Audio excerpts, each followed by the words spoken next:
Well, welcome everybody. Here we are. I can finally participate in this. I was not fortunate enough to be a part of the USFL draft last time. We are here on the Markcast. How's everyone doing? Oh, you mean me? I'm good. I'm here with Vince and Evan. Oh, man. Our guests joining us, Vince with Alt Football Scout, Evans with XFL and CFL News Hub, and we are here. Vince, since you were the one in the long haul, Evans the late joiner on, which we also appreciate. Vince, why don't you tell us a little who you are, and then I'll get into setting up the show tonight. Yeah, of course. Yeah, so my name is Vince. I brought the Alternate Football Scouting Report. So on Twitter and Instagram for the past year and a half, I've basically been covering every off-brand league of football that there is.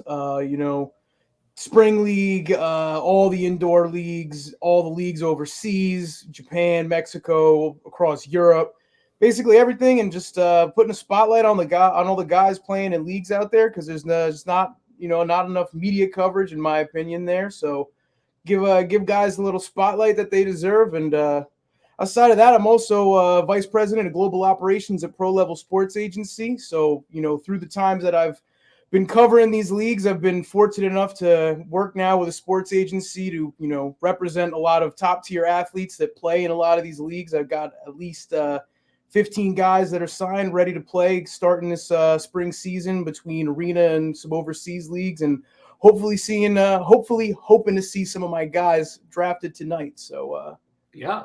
And so Vince is perfect to have on. Vince knows all the people. I'm not going to know. That's good. Like I said, Vince has, agents or players that could be in the draft. Evan joined us before. He joined us in Hawaii for our USFL, the inaugural draft stream. Evan, how are you? Yeah, man, pretty good. Excited to see who gets taken. There's 80 more picks. Hopefully there's some names I recognize here. Hopefully there's some pleasant surprises. But yeah, I'm excited for all these guys that are going to get an opportunity. And, that's what this thing is all about.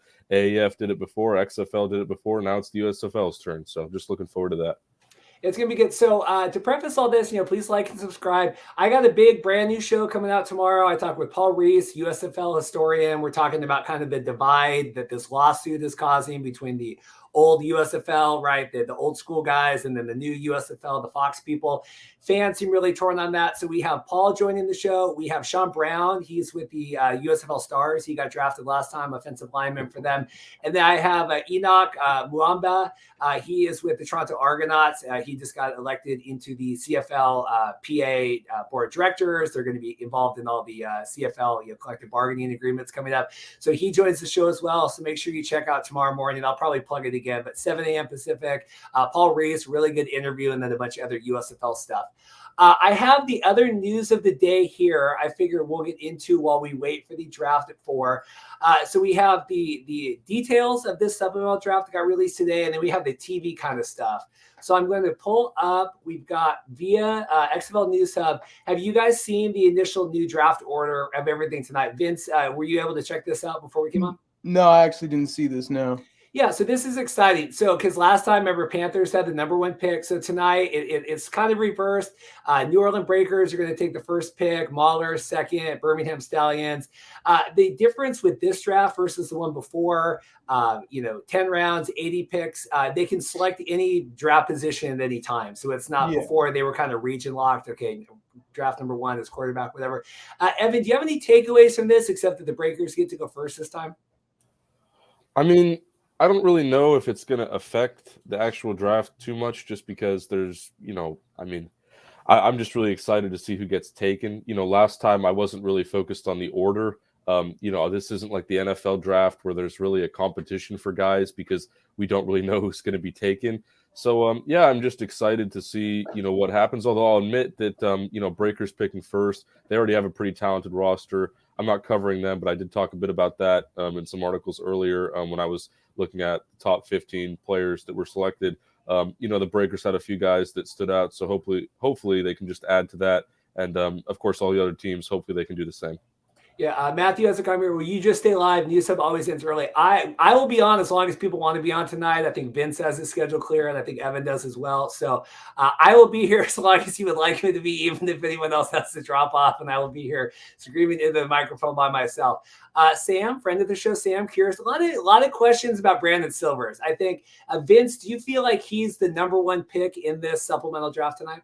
I wouldn't say number one, but I feel like we see him get taken. I think he had a rocky road with Seattle, but I feel like his season with the Conquerors in the spring league was really strong. I feel like he's definitely shown that he can compete at this level, and I feel like if he's interested in playing in this league, I don't know if he's already talking with XFL or anything like that, but if he's in the mix here, someone's going to take him in the first round, I feel.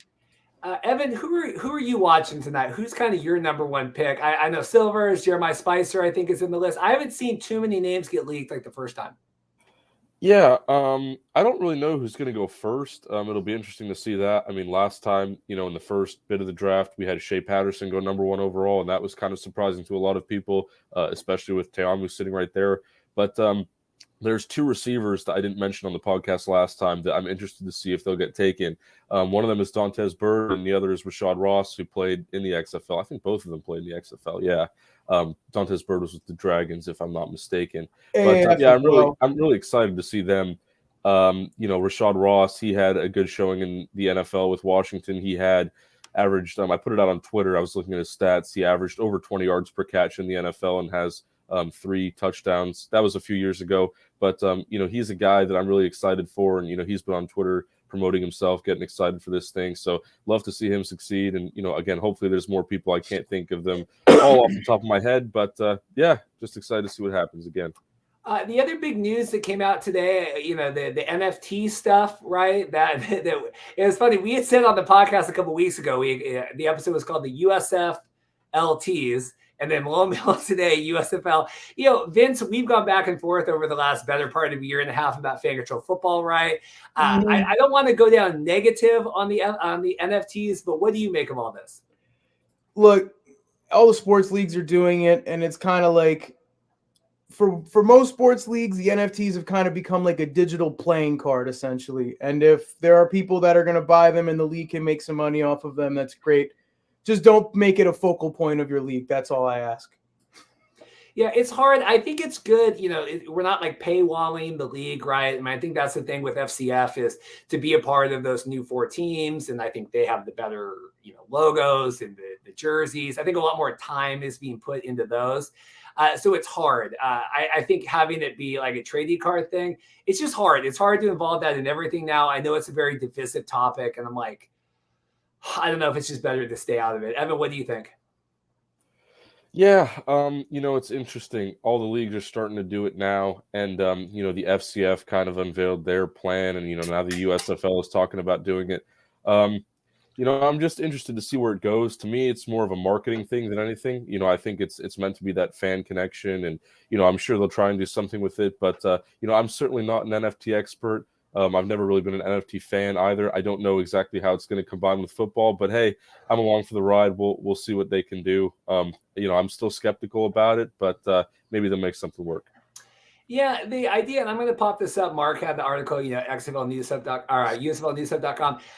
The pitch with this, allowing the players to profit off the NFTs, is a nice change. Okay, right? I like that. Yeah. So the idea that if they work with it, if they help develop it, that they're able to get some of the revenue.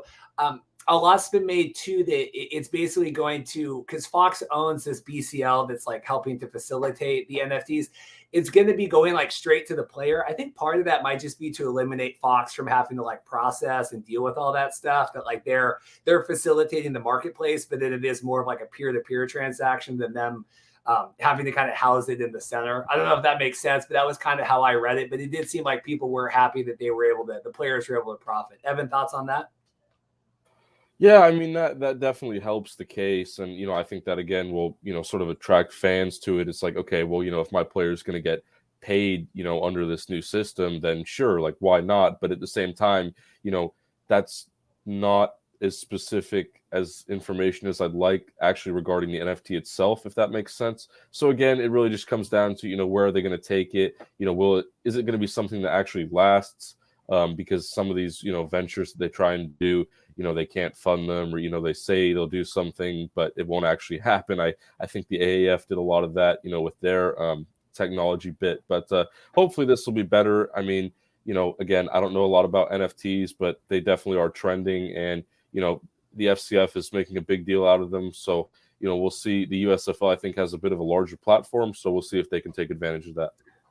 If nothing else, hearing from our listeners that the FCF Discord is upset that Fan Control Football is now not the only league that is dealing with the NFTs, that does make me a little happy, because they were, FCF likes to get a little high on themselves. And I like seeing that maybe they, you're not the only kid on the block now. You can have USFL. The ELF was selling NFTs all last season, so they're not the only one. They haven't been the only one, And I think the big difference at the end of it is that it feels like the FCF NFTs are like becoming a whole part of the league, whereas everyone else is just kind of selling these on the side. And that's where I'm kind of okay with it, especially if the players are getting a portion of the money, you know what I mean? Because if it's like an NFT of, Tiamu or whatever, and that's what you get. And like, I know a lot of leagues have been doing, like, you can get an NFT of a highlight or something. So if that's what people do and the players end up getting some money out of it in the end, then I'm all for it, because at the end of the day, it's putting more money back in the players' pockets, and that's what's most important at the end of the day.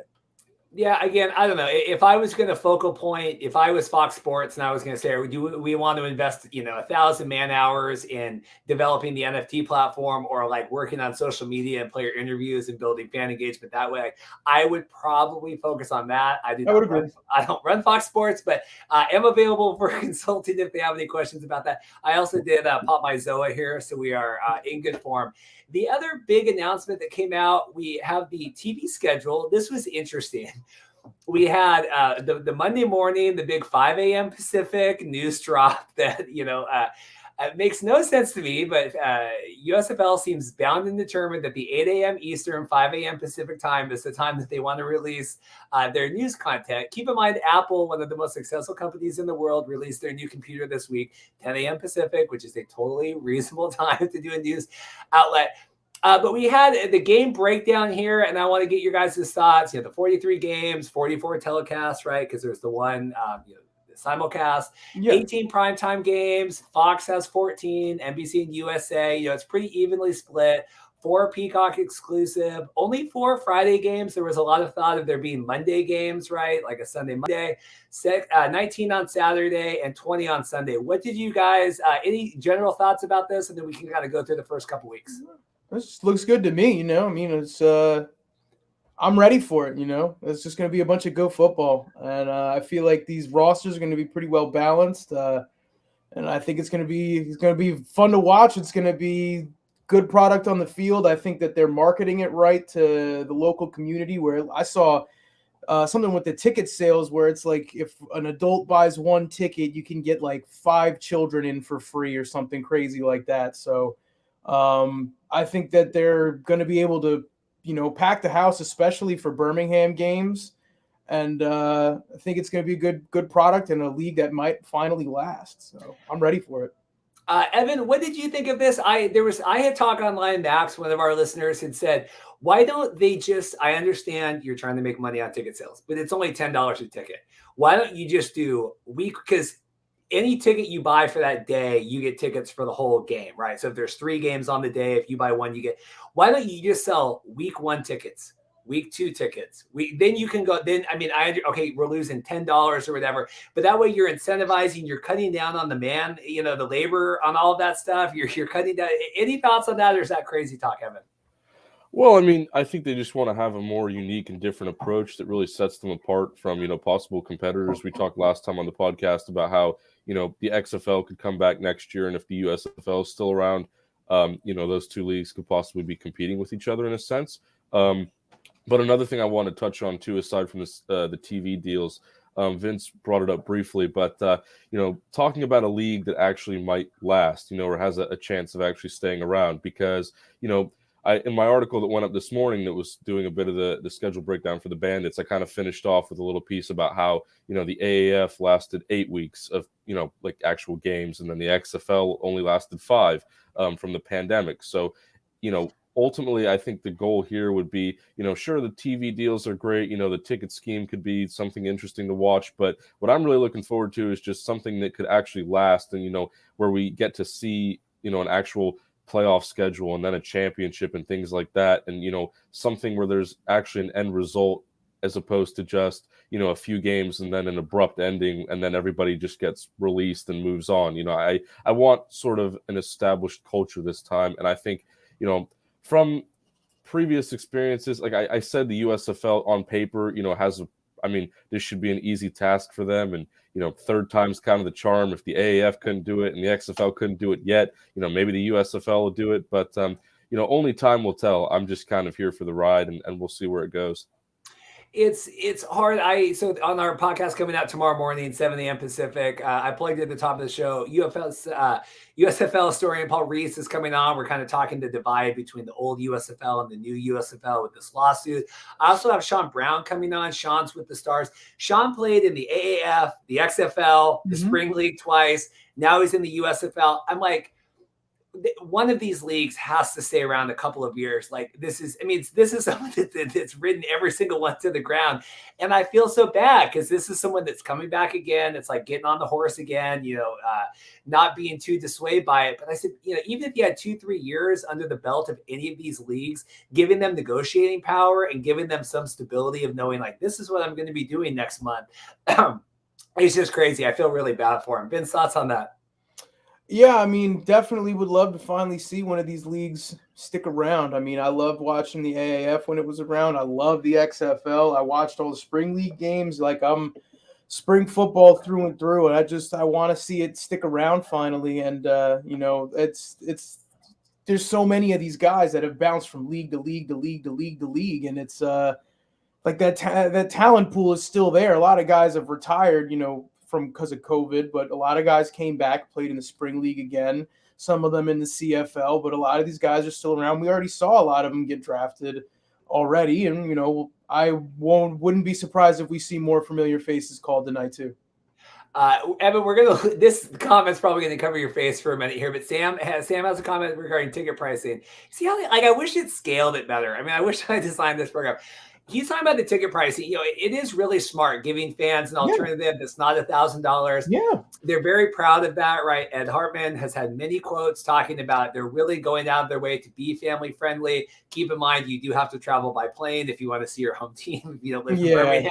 But no, in theory, it is good to see. I just wish, I think with Fox behind it, hopefully we do get that 3-year commitment and, we can give these guys a home. A couple other thoughts in regards to this TV schedule. So we've announced the week 1 and week 2 games and times, and then we've announced all the other matchups for the remainder weeks 3 through 10. Kind of with the idea that they can flex those games in between schedules, right? So this one's going to be on FS1, right? Fox. So maybe you have the higher profile game or the lower profile game, right? Moved around. What do you guys think about kind of building that? We'll start with Evan, kind of building in that idea of flexing games to the more prominent time slots before the season even starts. Yeah, well, there's one interesting thing. It came up today that I was sort of thinking about, and the MLB lockout, right? I think that was on the minds of many people. The MLB has had to cancel some games. The lockout officially ended today, but there's still going to be some things that are moving around, and I think the USFL maybe on purpose wanted to have spots that could be flexed so that they wouldn't interfere with MLB games, and eventually when those would start, they wanted to have more time slots available so that they could sort of establish that fan base that wouldn't interfere with more established leagues, like the MLB, which of course is baseball, it's not football, but more people are probably going to watch the MLB anyway just because they don't know what this is. So I think that was a bit interesting. They took the first 2 weeks and kind of put that as like a firm thing, and the first game is going to be the simulcast between the two channels. So I thought that was interesting, and whether or not my theory is correct and they did that on purpose. I guess we'll wait and see. If they like put the games in the primetime slots, or maybe they'll have some during the day and some in the evening to have an equal spread. Again, only time will tell there. But yeah, I definitely think it was an interesting way of sort of unveiling that. Vince, what do you think of that? The lockout ending today, right? Them now having to baseball starts a week before USFL now, where they were going to have an open window before. Yeah, I mean, look, at the end of the day, baseball fans are baseball fans. There's football fans that are football fans. So I feel like there definitely would have been a decent market that would have, come over and been watching the USFL instead. But, at the end of the day, I think football fans are still coming out to watch this at the either way. And I think it's smart that they have everything so flexible, to the regard with now they got to deal with all the MLB games and everything. So they maybe have to move the schedule around. And someone else, you had the comment pop up earlier. Yeah, just like that, you're going to want to be able to put those premier matchups in those premier time slots, and you don't know what those premier matchups are going to be. Everyone can have their predictions about who's going to be who, but everyone that isn't saying that the Stars are going to be the best team is wrong, because they clearly weren't watching the Spring League the last couple years and don't understand the powerhouse team Bart Andrews was able to put together from all of the Spring League talent he picked up.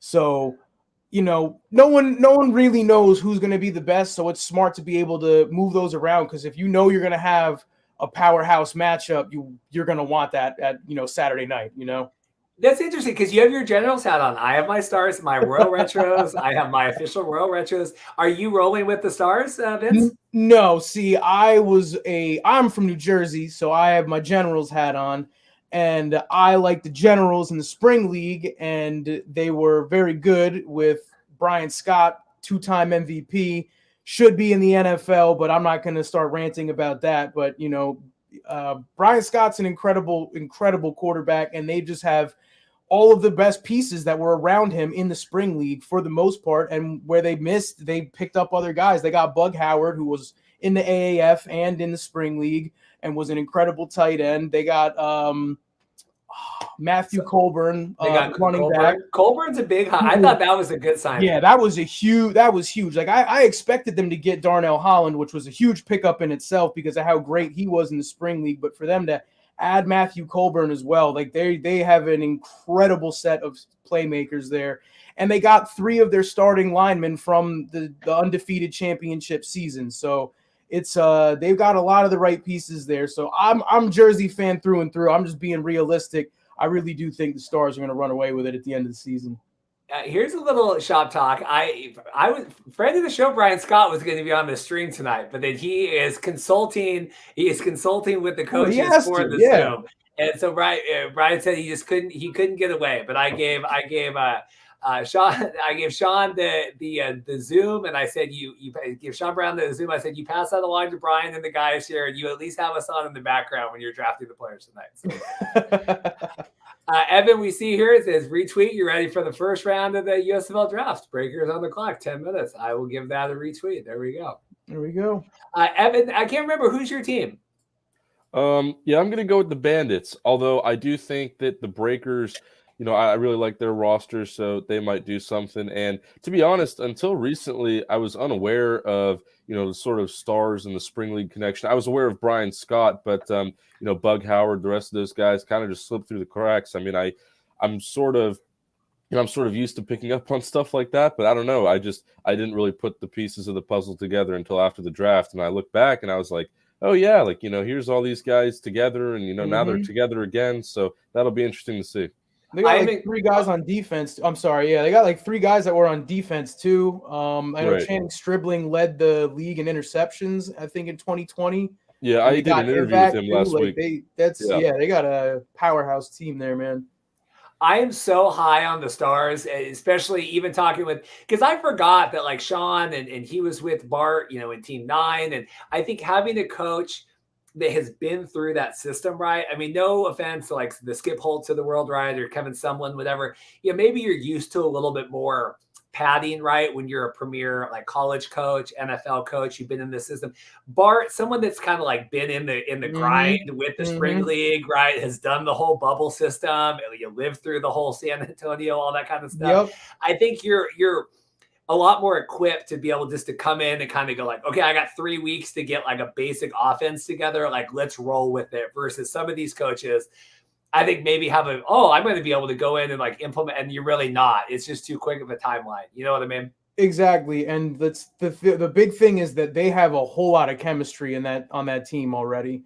And they were able, I remember they all kind of came together and they had the most chemistry and were the most congruent team week 1 in the 2020 spring league season, which came together in like a week.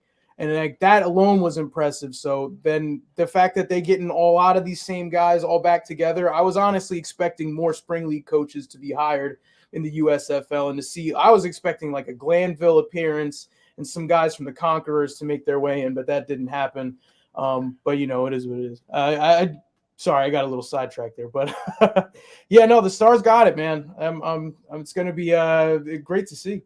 It's kind of like the idea when you watch, like I used to watch a lot of Survivor, and it's like when you have those returning players that come back to the game, they're just so used to like dealing with the cameras and Jeff and like everybody that they're really able to come in and kind of accelerate versus, you get all these people starstruck. And I think when you get to town, they're getting there March 21st, 22nd reporting. I think it's going to be a really, really quick, like hit the nose grindstone.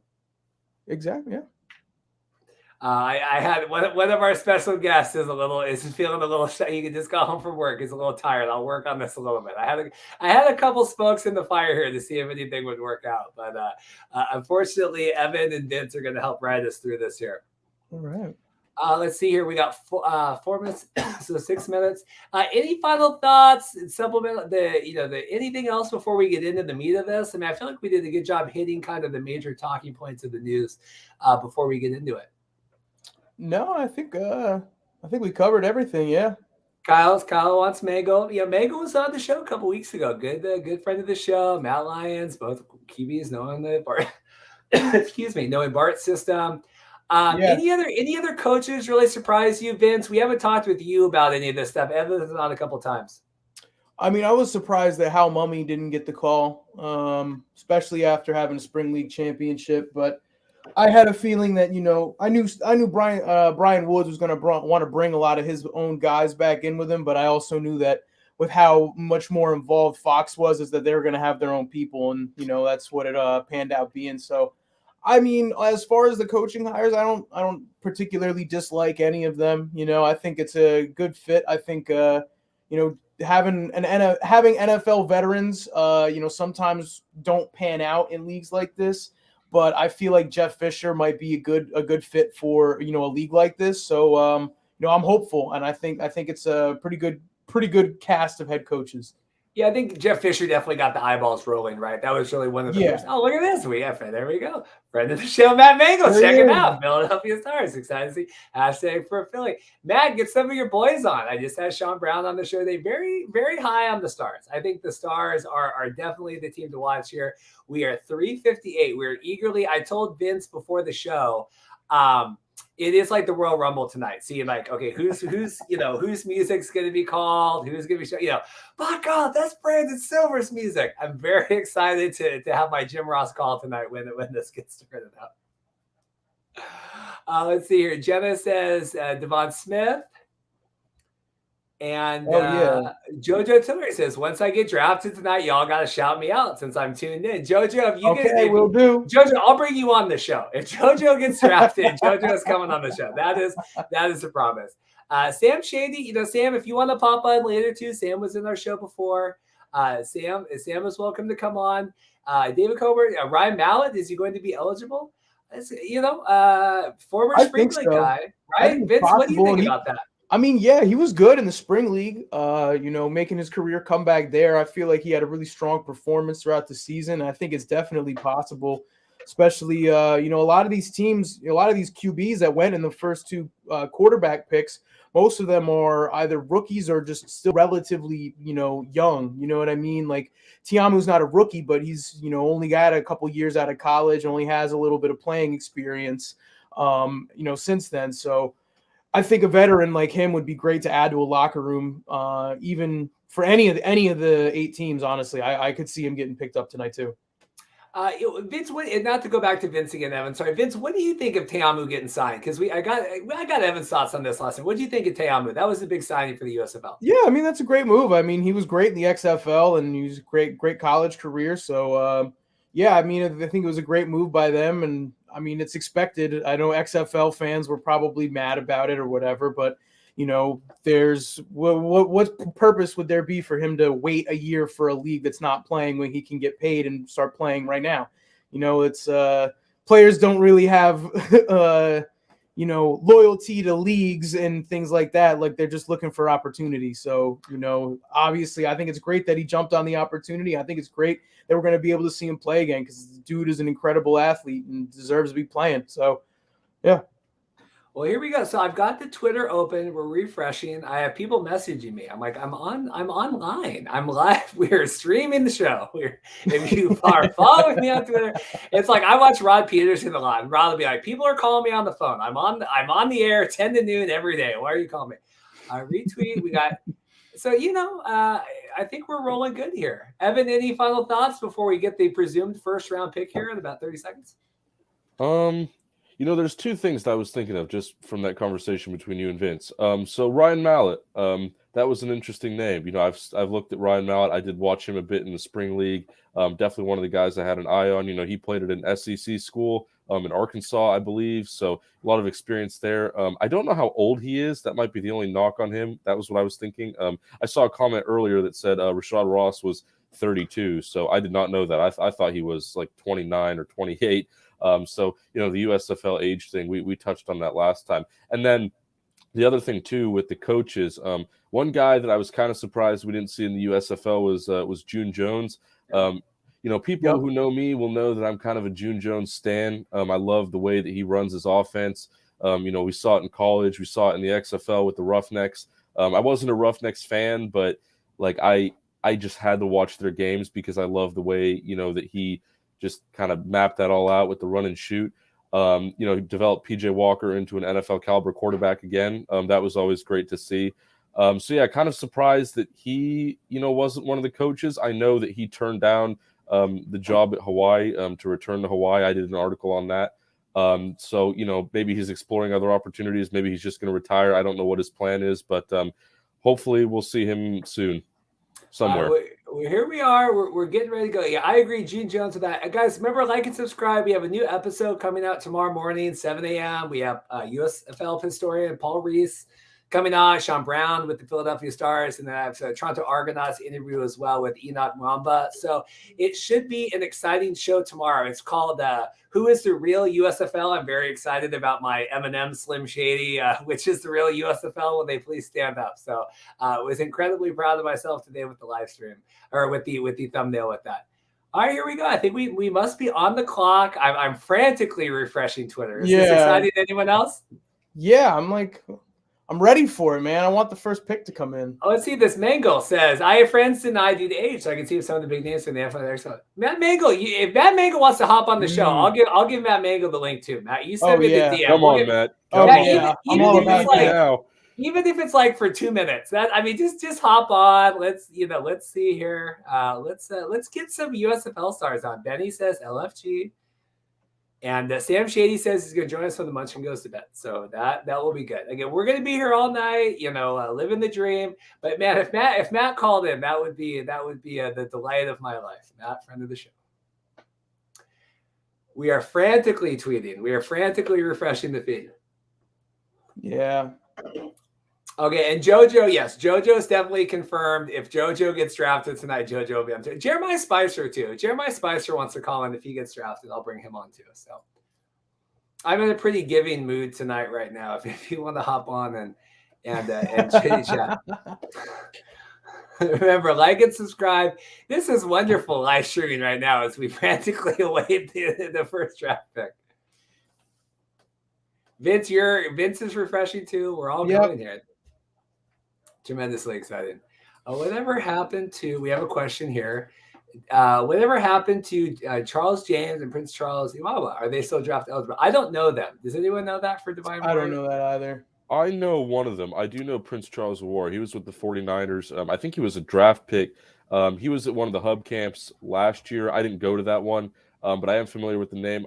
We might see him. I don't know if he's eligible. I'm not sure about that, but that could be another name to just jot down, I guess. Yeah, that'll be good here.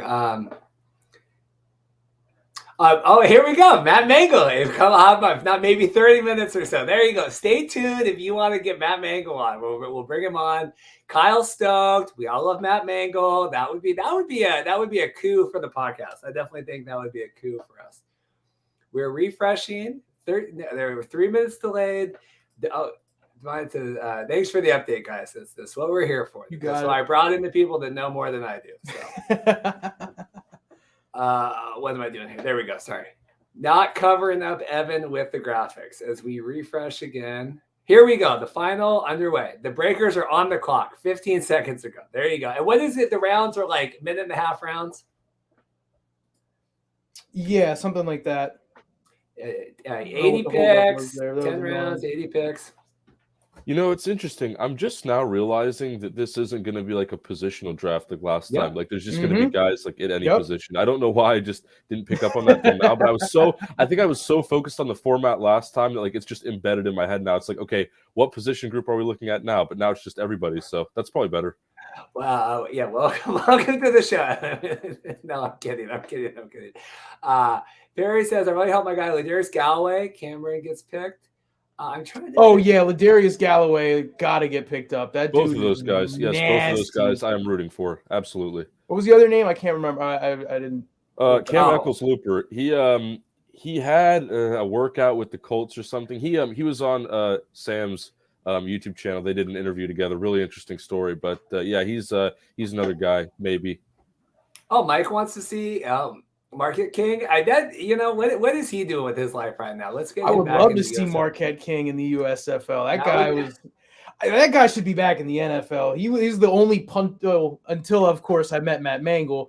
But it was the only punter that really just like had me enjoying watching punts. You know what I mean? Like he made it fun. That's why I like Marquette King. I would love to see him back in the league too. Well, they need to get some special teams going. I mean, I think some of the teams are still a little lean with that. So I wouldn't be surprised to see that come about. Yeah, I mean, I think that was kind of smart to just use like their compensatory pick, whatever the word was, to just like pass on a long snapper for now and grab another wide receiver or something, because no disrespect to long snappers. It's just that like coaches aren't like frantically picking up long snappers, and that they'll be able to grab.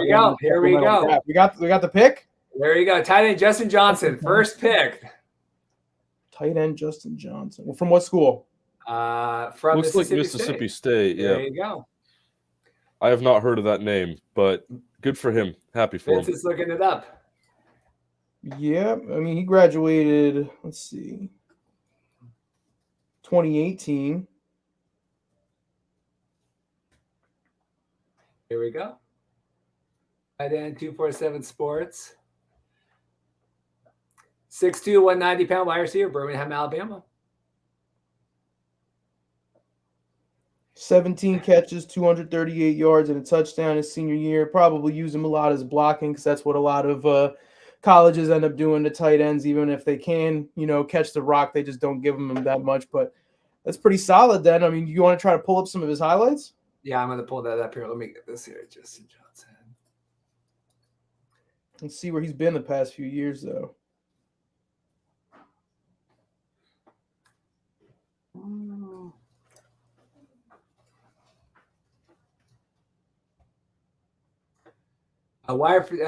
Bulldogs? Yeah. That's got to be it.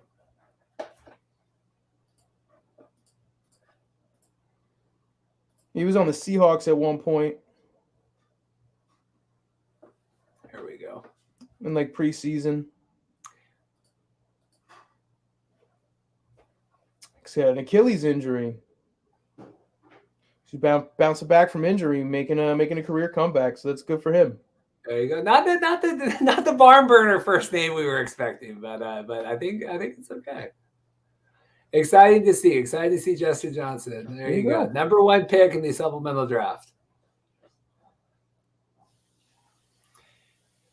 So we got the Maulers are going to be up next. I know Jenna's friend of the Maulers. Let's say a special team stand-up. There you go. That's giving insights.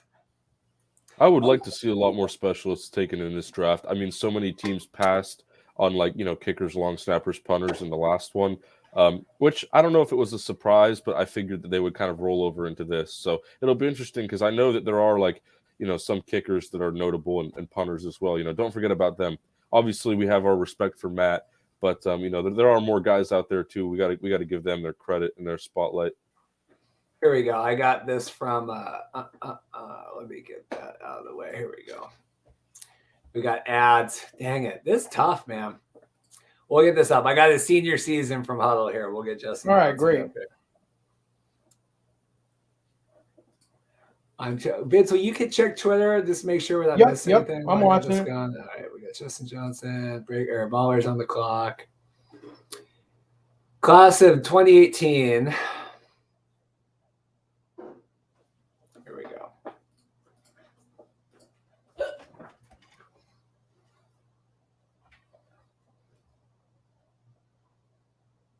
There you go. Vince, what do you look for when you look at these highlights? I see you posting all the time with this. I never know what to see. Is this the right guy? This is him playing outside linebacker, not tight end. Oh, maybe that fell up the wrong one. It's a pretty common name. That's the problem. Yeah. I mean, it's really just, you're just looking for big plays, really, at the end of the day. It doesn't have to, there's a lot more that, evaluators will look into, really, really, in-depth evaluators will really look into, your first step, your separation, every single bit of every piece of your game. I don't really get too deep into breakdowns like that myself, but, I'm always just kind of, if this is something that makes me go, wow, I can't believe he did that. That's really what it is. It's a good spring football friends here. I'm looking at the Twitter comments. Pair with Sal Canella. That's a spring good guy. He's a good pickup too. I remember when they got him on there. I thought that was a good pick. So got the next pick. Here we go. Ethan Westbrook, defensive tackle. Yes. Oh my goodness, I love that. All right, Evan, tell us. So Ethan Westbrook. I've got a great story about Ethan Westbrook. So in my room right now, I have a shoe signed by Ethan Westbrook because in 2017, when I went to Rams training camp, he was with the Rams at the time, and me and him had a little discussion, and I was geeking out because he was one of the first NFL players I ever got to talk to, and I featured him in one of my articles a few months ago. When I did the list of guys I thought could be in the USFL, I said, he has a lot of NFL experience. He played in the spring league.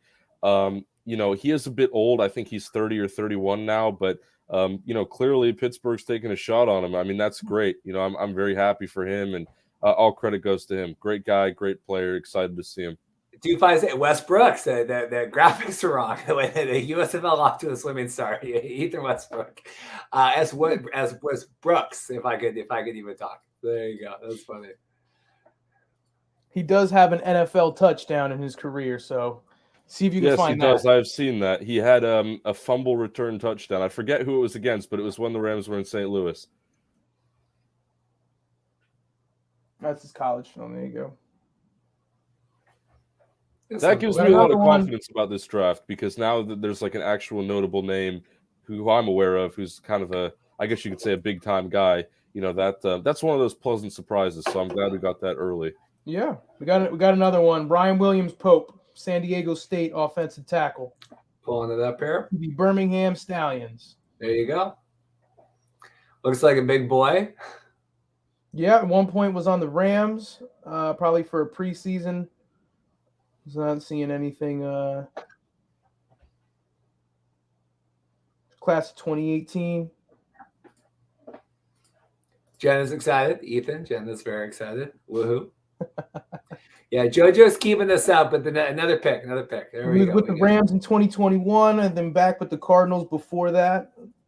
Just kind of bounced. Another one of those guys that kind of bounces around the, preseason stints with a couple teams here and there. And, that's kind of where a lot of these spring league, AAF, XFL vets kind of came from in the first place. So, it's just the next generation of it you're starting to see too. Vaughn, if you get drafted tonight, you pop on the stream too. I mean, this is an open invite. Here we go. Pick number 5.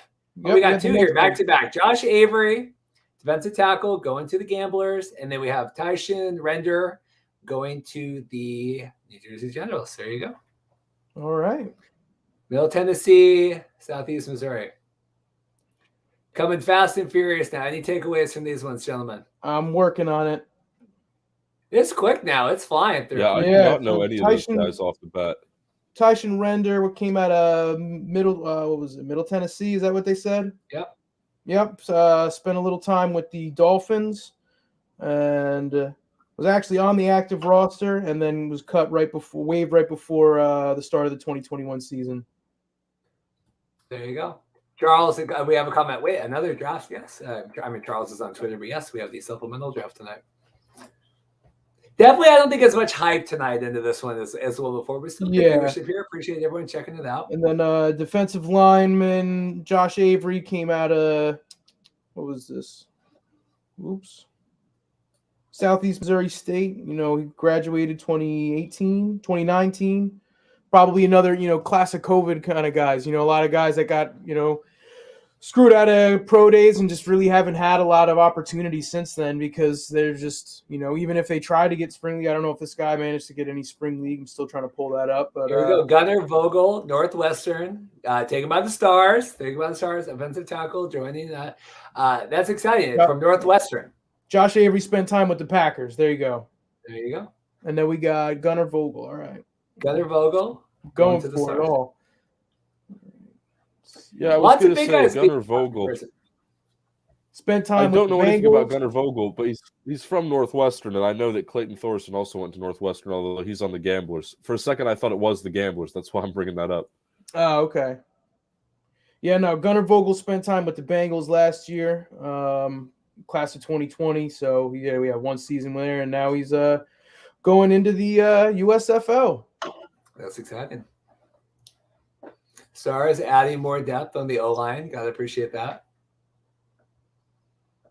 Oh, spend time with Bengals and the Bears as well. We got a comment here. Jojo said, I played with Josh in the spring league this past year. There you go. He was in the spring league as well. Thank you, Jojo. And Justin Johnson is Funny Main's cousin. Who's Funny Main? Should I know that?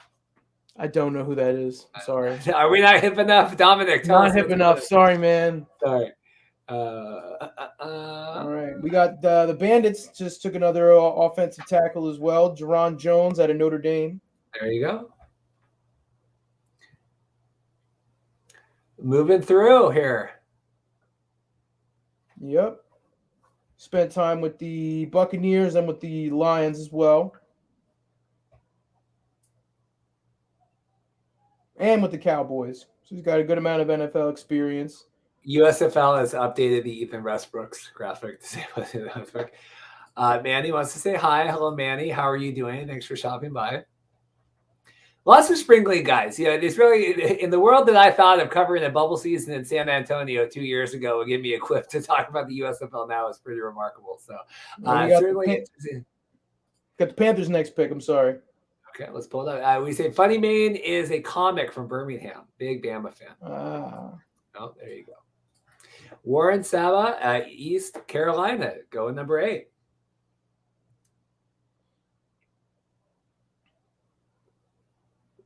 Vince, what do you got on? He fresh out of college. Fresh out of college. 2021 graduate out of ECU. Garden City Community College JUCO product before that. JUCO, that's good. That's an important distinction because he's fresh out of college. That's the type of guys I know the USFL is targeting. That's absolutely right. That's a good point, Evan. We got Jared Jones, talked about him.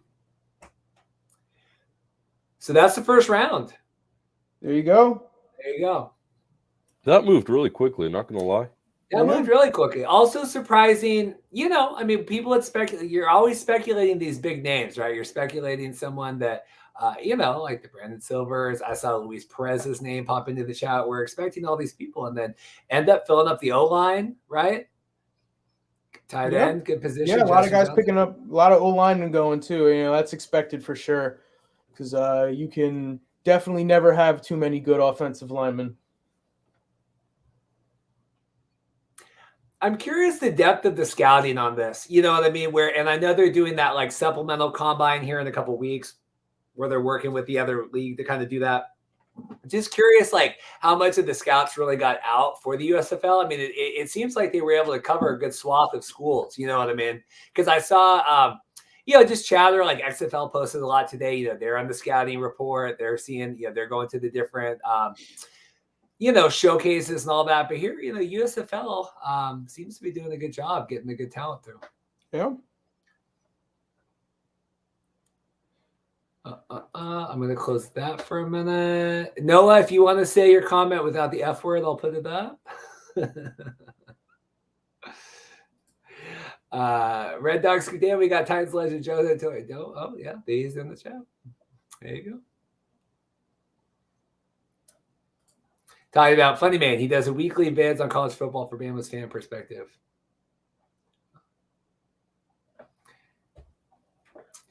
Well, there you go. There you go. Evan, we put together, the writers put together kind of the roster drafts, right? Kind of coming out, grading all the different ones. Any indication between the writers who maybe needed to do some really work tonight here? Any team that maybe wasn't as successful with the first round of the draft that needed to get some people tonight? I mean, Matt did an article with the power rankings that I thought was pretty interesting and accurate as well. I think we talked about the Panthers last time, kind of had some holes. Of course, the Shea Patterson pick was questionable. I won't get into that anymore because I've already covered that enough. But I'd say they have a bit of work to do. The rest of the teams I feel like are decent. Maybe Pittsburgh. I'm not quite sure. Maybe Houston as well. I don't know. Like, to be honest, it's hard to say again because you're predicting things for a league in year one, and the only thing you can really do is look at tape from these guys and kind of determine where they've been, past experience, age, things like that. So I mean, just sort of a general summary. I'd say that all the teams are in a decent position right now, but I think these 80 picks will definitely determine, that'll solidify things even further than they were before. Noah says, where the heck is Luis Perez? So apparently Warsaw, yes, played in college in 2021. Yep. And this is his first. Yes, that's correct. That is correct. And that's a lot of the guys that the USFL is trying to attract, right? Guys right out of college. We're not doing the retreads. We're not doing the Johnny Manziels of the world. We're doing guys right out of college looking for a good shot. They said they were going to do that, and then they ended up drafting mostly spring and NFL veterans, but I digress. Well, Vince, share your thoughts. Share your thoughts on that. I mean, I represent a lot of rookies, and they barely took any, honestly. I mean, I'm glad to see one taken now, but, let's just be real. That's like they was supposed to be, rivaling – they were going to rival G5 schools to pick up guys from the transfer portal, and, we've seen maybe 3 guys fresh out of college get picked up so far. So, just be honest with what you're going to do. That's all.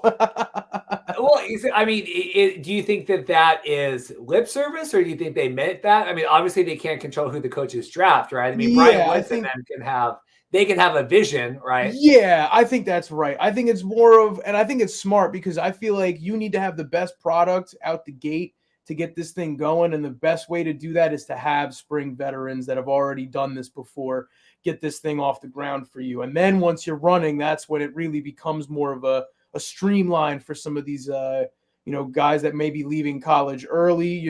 There's now the possibility of, if you're a 5-star JUCO standout, the USFL will be allowed to just draft you right out of JUCO if they want to. We haven't seen that yet, obviously, but it's definitely a possibility. So, I feel like they'll transition to that. But I think, this first draft has definitely been heavily leaning on, past spring football veterans. I think that's a good point, though. I mean, even someone like Sean Brown, who I interviewed, that's going to be on the show tomorrow, 7 a.m. Pacific on the YouTube channel. Like and subscribe.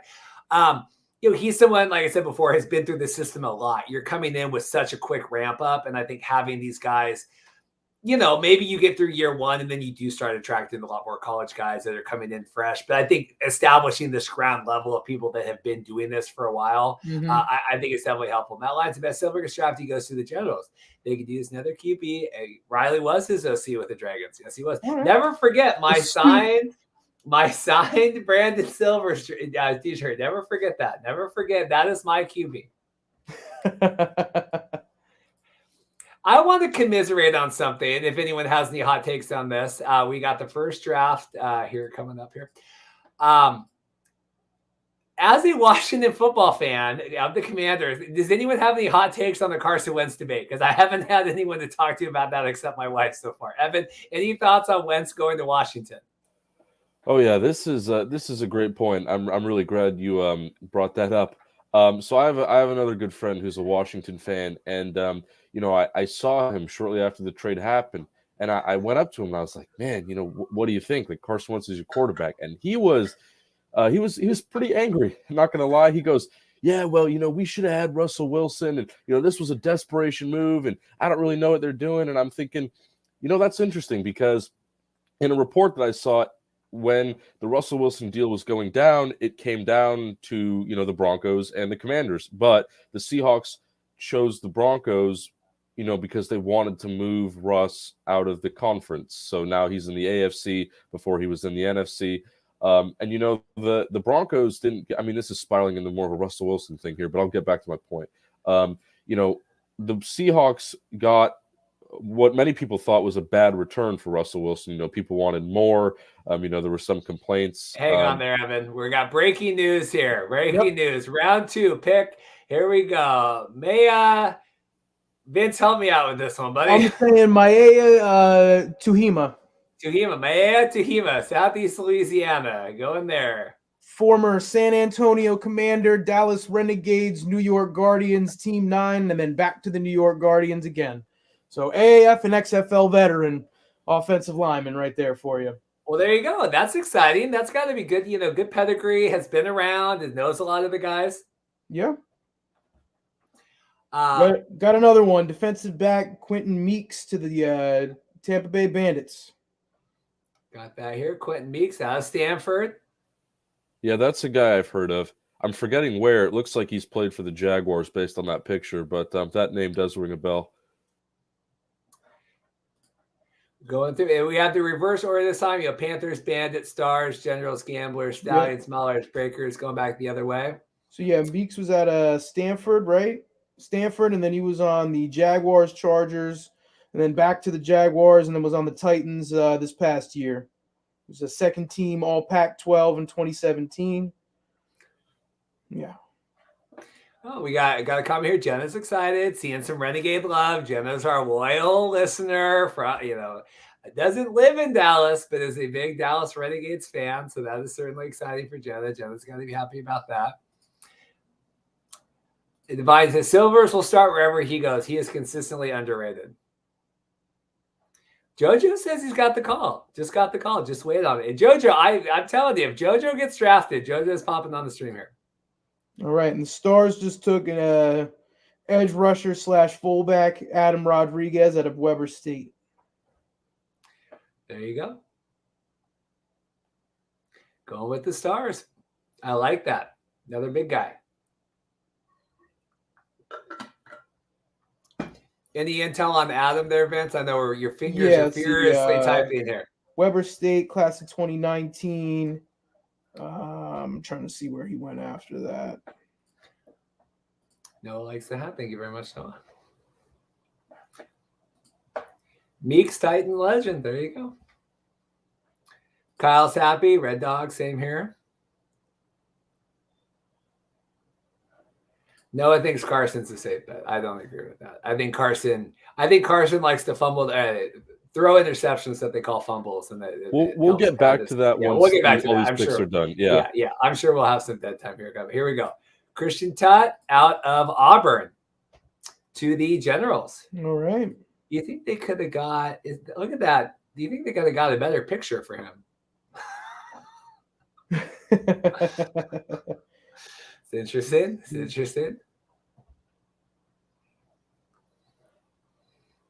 That's exciting. Look at that. It's a little sloppy with the graphics there. Sorry, I hate to critique the Spring League or the USFL too much. Oh, so Christian Tutt actually left Auburn early, I think, after 3 years. And like there's like articles like, oh, things not working out for him. It's like, all right, well, first off, leave the guy alone. And second off, yeah, I mean he's in the USFL now, so good for him. Good, congratulations.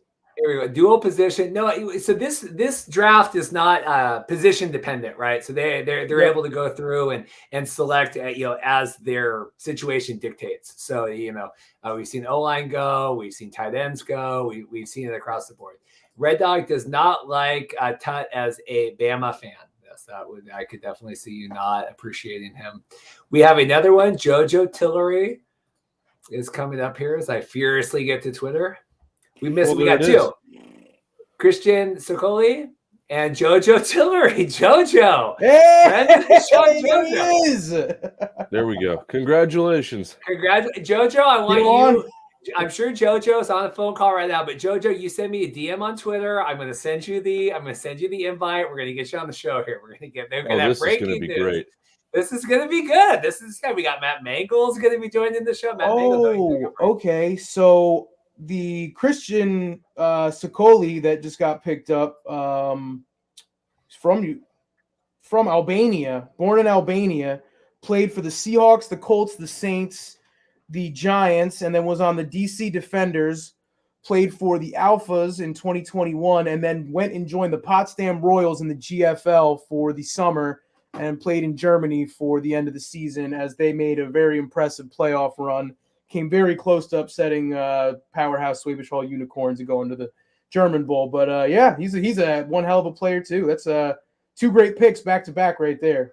I mean, the chat is going insane here. Congratulations, Jojo. Noah's excited. I mean, this is the crowning achievement of our show tonight here. Seriously. In the chat, Jojo is going to be coming on here. I'm refreshing Twitter. Congratulations, Jojo. Philip says, how good do we think the USFL will really be? I think, Philip, did you enjoy the Spring League? If you enjoyed the Spring League, I think you will enjoy the USFL. Yep. If you did not enjoy the Spring League, I don't think you. Jojo, send me a DM on Twitter. I told you, there he is. Congrats, Jojo, man. Jojo, send me a DM. We're gonna get Jojo on the show here. Send me a DM on Twitter at the Markcast. I'm gonna get you on here, buddy. Get your phone. All right, we got the next pick. We got Keith Gibson Jr. I just refreshed it. How out of Mary Hardin Baylor? Oh, okay. That's D3 school right there. There haven't been too many guys out of smaller schools like that getting picked up. And one of my clients actually went to Mary Hardin Baylor as well. They won 2 championships while he was there. So I guess this is one of his teammates too. That's great to see. I was just gonna say Mary Hardin Baylor. Twitter. I'm not seeing this. I was just going to say, Mary Hardin Baylor is a very good D3 school. I know Vince just touched on that, but yeah, they've had some success. Jojo is showing us my last pick Keith on is here. fresh out of school. He just class of 2021. Guys, am I missing? Are you guys seeing this on Twitter? Yeah. Are you okay? Here, look at so I see Christian, I see Jojo. I mean, am I missing something here? I don't know. It's on the Maulers page. Oh, it just updated for me. The USFL retweeted it. Yeah. All right. Well, Keith Gibson Jr. There we go. He had sorry. Thank you. Thank you, Matt. Thank you. Yeah, I'm trying to. This is a lot to manage here, so I appreciate everyone keeping me informed of what's going on here. Yeah. Keith had 67 tackles, 5 tackles for loss, and 5 interceptions and 8 pass breakups his senior year. Cody, that's for you. Cody's in the chat. That's your first round pick so far. We're midway through the second round here. We got Justin Johnson, Ethan Westbrook, Ryan. We got the next pick in for the Breakers. We got cornerback Keith Washington II out of West Virginia. See, they need the USFL needs to tweet these out, and the teams need to retweet them because I'm not going to every single team's individual page here. That is what I am saying.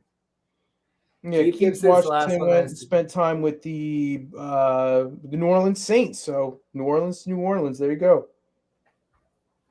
Class of 2019, I guess, spent last year with the Saints, and yeah.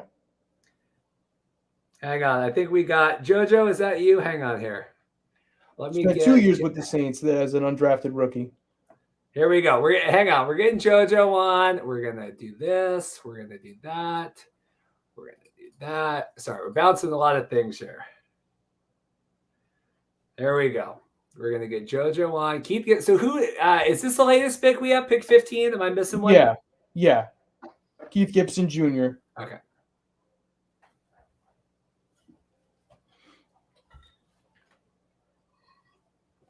JoJo's invite has been sent. We have JoJo incoming on the draft. This is very exciting. Love it. I almost refreshed the StreamYard. That would not have been good. Here we go. Keith Washington, West Virginia, cornerback. Here we go. And joining the show, hang on, we got none other. Let me get rid of this. JoJo, what's up, man? What's going on, man? There he is. What's going on, man? Round of applause, everybody. Round of applause. Yes, sir.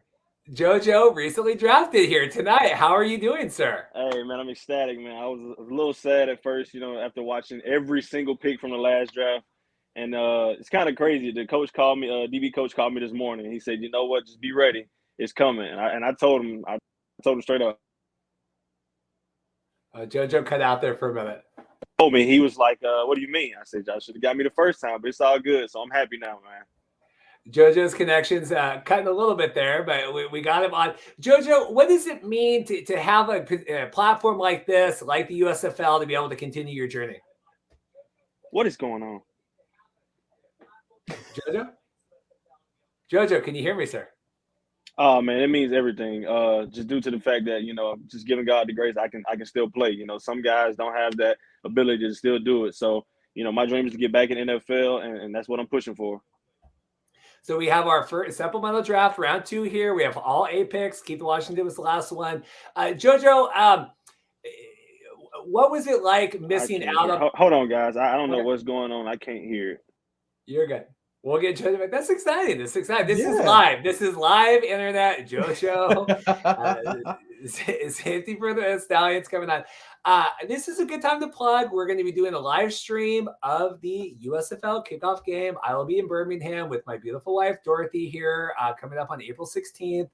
Please like and subscribe. We have a new interview coming out tomorrow, a brand new show.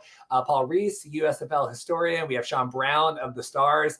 Here we go. We got JoJo coming back in. We could even just have a live interview with JoJo right now. It's exciting. What's going on, guys? I'm back. Sorry, man. My agent called me and messed everything up. That's okay. So what was it like missing out on the first round of the draft, but not being able to get redemption tonight? Me personally, it hurt me. I'm not going to lie, man. I sat here and cried like a baby just due to the fact that all I want to do my whole life is play ball. 2019, I got this shot, playing with the Titans. And, of course, we all felt like, stuff can go different ways, but, that's neither here or there. But like I said, I'm just happy to be playing now. Are you and with the Stallions, with the premier team playing in the kickoff game? I was just saying we're going to be live in Birmingham for the kickoff. We have our restaurant, everything all set up. Talk about having the platform, Fox, NBC, simulcast, right? I mean, obviously you've had the big spotlight before, but being able to partake in that, what do you think it's going to be like? I think it's going to be amazing. All eyes on us. I had a previous thing, with the spring league.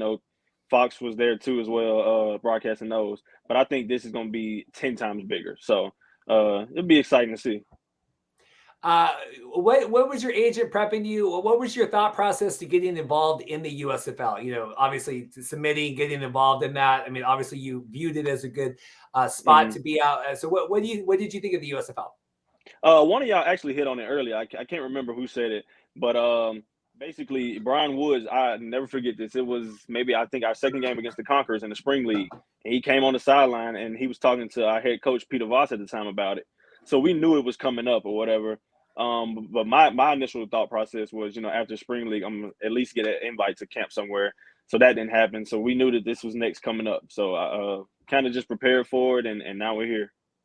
Evan, Vince, you got any questions for JoJo? I can go all night. Will you give me something here? I mean, I got nothing in specific. I'm just, I'm happy for you, man. Congratulations, and best of luck to you as this season comes up. Hey, I appreciate it sincerely, man. Thank you. It's a weird thing, the connection. I like, we cover the CFL a lot, obviously the alt leagues. I like the connection the players have, right? They really feel like they know the players, right? The fans that listen. I really feel that connection. We've tracked so many of you guys through the spring league or the AAF or the XFL or what have you. And to see success on this platform is really, really exciting. I'm really stoked for you. Hey, I appreciate it. Like I said, I won't let you guys down. Hopefully, when y'all there for that first game, we can see each other, talk pregame, whatever it is. I'm excited, man.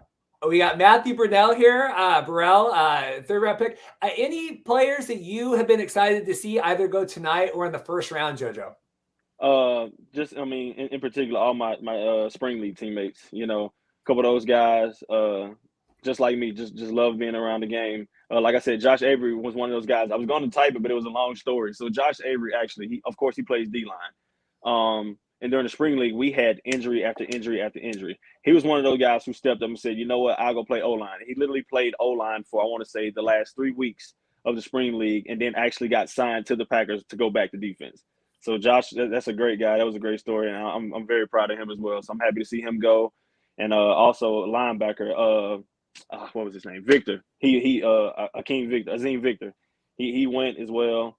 And so that's exciting too. And then a couple of old Titans teammates went, but just anybody I know, I'm happy for them, rooting for them, and I'm sure they're the same for me. Red Scoop here. As Titans Stallions fan, I'm ecstatic to get JoJo. Noah also wanted to know if there was any players. We have Mike Bell out of Fresno and Melene Maiva. Fast and furious through here. Arizona. Yeah, so if we go back to Matthew Burnell, he actually was playing indoor ball this past season with the Tucson Sugar Skulls in the IFL, which is great. I was really hoping to see more and more indoor guys getting the call up. So that's great to see going to the Gamblers. To the Bandits. I'm sorry, the Bandits. Let's see. And then Lena Maeva out of Arizona going to the Stars. Yep, pulling him up too. Let's see. JoJo, what was today like getting ready for the draft? I'm curious, and you're on mute here, but was it like stress level or what was it like getting ready for today? Like I said, I was thinking about it, of course, because, I want to play ball, but, like I said, the first draft kind of let me down a little. So I was like iffy on it. And then I literally, at the time I was at work, I worked for a moving company. I was at work. And I got a call, and I didn't know the number. And then I thought about it. I was like, okay, today's draft, that could be one of the coaches. I pick up, and it was Corey Chamberlain. He's a DB coach. And he said, JoJo, how you doing? I knew then it was a coach. I said, I'm good. How are you? He said, what you doing right now? I said, I'm at work. He's like, oh, okay. And then got to the small talk, whatever. And he was like, I'm looking at some of your film, and I've been looking at it for 3 days straight. And he was like, honestly, I don't understand how you didn't go the first draft. I said, honestly, coach, me neither. But, I'm glad y'all called me. He's like, look, we got the third pick in the first round. And if we don't take you then, we're definitely going to take you the second round. And the third pick came around. Of course, I was watching, talking to you guys. And I was like, okay, waiting for the second round. And then right before the pick came, he called me. He said, we just drafted you. Go look at Twitter. And that's when I was on talking to y'all. So, of course, my mood went from 50 to 150 real quick. So, like I said, I'm just happy, man. We got Marcus Ball here. Last question for you. I'll let you go because I'm sure you got a million phone calls and stuff. What do you like next steps? You got to be packing up here, hitting the road. What do you have to do? That's the thing people don't get here. Like you're working a job, you come home. Next thing you got to be in training camp in 2 weeks. Talk to me about that, and I'll let you go. Yeah, I already informed my boss. Like if I get drafted tonight, my last day of work will be tomorrow. So that's done and over with. What else? Can't really think of anything. Packing. Well, I'm only 2 hours away from Birmingham currently because, I'm from Chattanooga, Tennessee, but I live in Atlanta now. So that drive will be nothing, right down the road. But, my little car will be full of stuff. So. Well, JoJo, you're a friend of ours, friend of the podcast. Stay in touch. Give us a follow, and we'll get you back here again. But congratulations. Best of luck, man. He muted. Yeah. Congrats, man. Best of luck to you this year. Yeah, I think JoJo's phone's ringing off the hook there. I think he's got a day exactly. Job. All right, so how excited! I do have some updates on these picks that came in. So we had Lene Maeva, the guard. He was in the CFL at one point. He was with the Seahawks at one point, and then was with the LA Wildcats right before COVID shut down the XFL.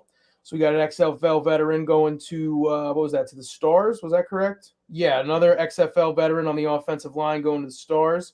And then you got Mike Bell, strong safety and linebacker out of Fresno State, who signed with the Bills as an undrafted free agent in 2020. Spent a little time in the NFL and is, was with the Bills for 2 years and is now a New Jersey General. And then we got tight end Marcus Bow out of Ohio State, and he went and he played for the Raiders, was in the AAF with the San Diego Fleet, and then was back in the NFL with the Carolina Panthers, with Washington, and then was with the Steelers in the offseason this past year as well. I just got mentioned on Twitter. Corey Chamberlain, former CFL coach, is the DB coach for the USFL Stallions. I don't think the Markcast realized they just broke medium-sized news on the air. So there you go. We know the Stallions DB's coach, Corey Chamberlain. So that was something that flew by too quick when JoJo was talking about it. So there you go. There you go. Yeah. Breaking news. That was exciting. If nothing else, that was worth it tonight. Now we need to get Mengel on here. Malik Harris. That's exciting. Next pick. We got a couple here. TJ. Yeah, Logan we got TJ Logan Jr. Hold on, let me pull that up. North Carolina. And then we have Malik Harris going to the Gamblers. Yep. TJ Logan spent time with the Cardinals and then with the Buccaneers. If any other players are on here, I'll tell you, we'll get anybody on if you're involved in the USFL tonight. You see how easy we got JoJo on. Took 2 seconds. Very excited. How do you like this when they don't have the photos? Like they just have the Gambler's helmet for Malik. Yeah, I mean, look, they're just trying to get something out there. So I agree. I'm not going to hate. All right, we won't hate it. Evan, thoughts on how the frantic pace of everything? Dodger Tillman, next one up. Yeah, I mean, so far this has gone very well, I think. I mean, it's definitely a fast-paced thing, and to see JoJo get drafted was very exciting. I'm sure obviously he's got a million phone calls to take now, and we've discovered some previously unknown information, it seems like. But I mean, how exciting. It's always nice to see a guy get an opportunity. That's what I always preach, and you could just tell how excited he was for that. So best wishes to him, and hopefully we can have a few more guys hop on here and just see how they're doing. It's incredible. I mean, that's the thing is these guys are I mean, not ordinary people. I mean, they're extraordinary athletes, but it's just real people, and being able to talk to them and follow their stories about all that. Yeah. I have a question here, Dominic. Any international players in the draft league at all? They didn't really make a big push at that. Yeah, I think. No. I think they did. I just said the one offensive lineman was born in Albania, but he's not like it's not like a CFL global program. Like this was a guy that came and played college ball in the States and then was in the NFL for a few years and then happened to go do a season in the GFL. We're not seeing any international players coming over like that yet, which I would love to see, but it's just not there yet. All right, so we got the draft. We got round 3 up here. We got Malik Harris was with the Aviators in the spring league this past season. I'm trying to keep us up to date here. Yeah, that's good. I mean, I think that's kind of what we expected. Dale Warren. Dale Warren was on the Stuttgart Surge and was on the Winnipeg Blue Bombers before that. That's a great pickup by the Maulers. Dale Warren is a beast of an athlete. That's one great pickup right there for sure. There you go, coming from the Blue Bombers. That's exciting. Seen a couple of guys that got picked up from ELF teams. Some of the American import players that got picked up. I was going to ask you that because you're kind of the ELF expert about that. I mean, in terms of getting tape and being able to jump back, I mean, I definitely think, no offense to the CFL, but I think playing the ELF and then being able to hop back over a similar game, right? Yeah. I mean, realistically, I think that it's more of that, the CFL is a league that players from the ELF will try to jump to. The CFL has picked up some ELF guys themselves just because the level of pay is much higher. The CFL is, pays roughly, I don't know what they're paying now, but I know that, CFL can pay you enough that you can just play football and focus on football. Whereas these other leagues in Europe and everything, they'll pay you for your time while you're there. But once the season's over, you got to go home and figure something else out for the next few months until the season comes back around. So, but But yeah, I mean, it's definitely proven to be a great jumping point already. We've seen Colin Hill from the Berlin Thunder get picked up by the New Jersey Generals. Oh, wow, right there, as I was saying it. That's production value. Yeah, there you go. And we saw Dartez Jacobs, who was with the, what's it called? Cologne Centurions, was signed with the Swarco Raiders. Tirol going into the season. Matt Mengel just got a call. Oh, come on, Matt. Give us some more players. About my card of extended warranty. Matt either needs to get on this live stream or he needs to give us someone to talk to. Matt, I'm circling tired back, of DeAndre Tillman was someone we didn't talk about. He played in the spring league as well. And is now what is that? What team? Now Birmingham Stallion. There you go. I remember, Vince, we had talked about like pulling up all these players' highlights. It's too frantic. It's way too frantic. Here, we're already at round 4 here. Philip had a good comment here. We're waiting. We're going to lose Matt Evan's face for a second. That's why I love these leagues, to see JoJo's passion and excitement about continuing this dream in the game is all worth it. Absolutely. I mean, like, talk about the excitement going with that. Here we go. Pick up my guy, Roland Rivers. I'm not familiar with that name. Pick him up. He deserves it. Matt, I'm expecting a DM from Matt Mengel here soon. I'll tell you that much. I'll just add on a quick point before round 4 here. Vince touched on a really nice point about the ELF connection. There was a lot of guys. I mentioned last time on the podcast that, I was a bit surprised. Well, not surprised, but maybe just disappointed that, like, in the first draft, there wasn't a lot of European guys or, guys that played in Europe. But now I think we're starting to see a few more, and I think that's really good because, it's one thing to have alt football in the United States and Canada, but, a lot of people are not aware of what's going on, overseas. But, the European football market is becoming bigger. I've been following it for a year or two now. I've definitely seen the development and growth. So that'll be interesting to see. Oh, and here's Winston Dimmel. That's a guy I have heard of.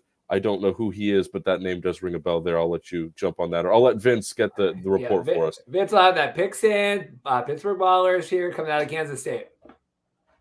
Let's see. Kansas State. Let's see. Going to the Mahler Stallions coming within the next. XFL. I think it was on the Wildcats.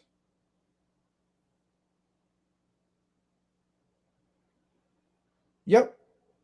He was on the Wildcats. There you go. It's exciting. A lot of these guys moving through the system, trying to get another shot. Yeah. Let's see here what we got. Yeah, Stallions, Gamblers, Breakers, Panthers. Stars coming in there. This is exciting. Yeah. I don't think they let media into the one tonight. I know that you could go to the one, the initial one. I think maybe they just didn't want to deal with that tonight. And they said, we're just going to make it a smaller. Jenna's exciting. Jenna knows Winston.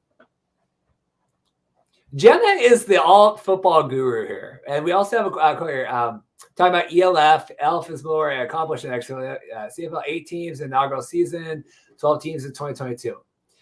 ELF is making a strong contention. I just wish it was easier to cover. Like, I just don't think I would do any good doing it. Like, I'm not, It's a bold statement to say that they're more accomplished just because, like, I love European ball, but, like, you're playing in 1,000, 2,000 seat stadium as opposed to, it's like there's smaller soccer stadiums. It's not that it's not a good product. I love watching the ELF. It's just it's a different level. You know what I mean? It's a step down on the ladder from the XFL, the USFL, because these are full-size, fully professional leagues, whereas the ELF, some of the guys were, some of the guys are getting paid like $50 a game or something like that, and they're just locals that are just kind of driving there, and some of them still work during the week and whatnot. So, they're taking a lot of big steps forward, but they're not quite there yet. We have a question here. Will we see a QB in this round? No quarterbacks yet. Brandon Silver's number has not been called yet. We have not had. Oh, here we go. Oh, this is exciting. This is an exciting one. We got Nathan Hawley out of Kent State. There we go. That's a good one. Oh, wait a minute. Yeah. He was on Roughnecks. Yep, that's Yeah. Nate Hawley. Oh, Yep. yeah. Now I remember him. Receiver Oh, too, I think, man. unless I'm mistaken for someone else. Nah, that's That would be him. Nick Hawley. Yeah, that's him, right? That's Nate It's Hawley, Nick and right? Nate. They were brothers. Yeah, Nick that's is right. still in the Yeah. NFL, I think. Nick played in the CFL and then is back in the NFL. But yeah, Nate. Wow. Or no. Nate is the other. Nick was in the XFL.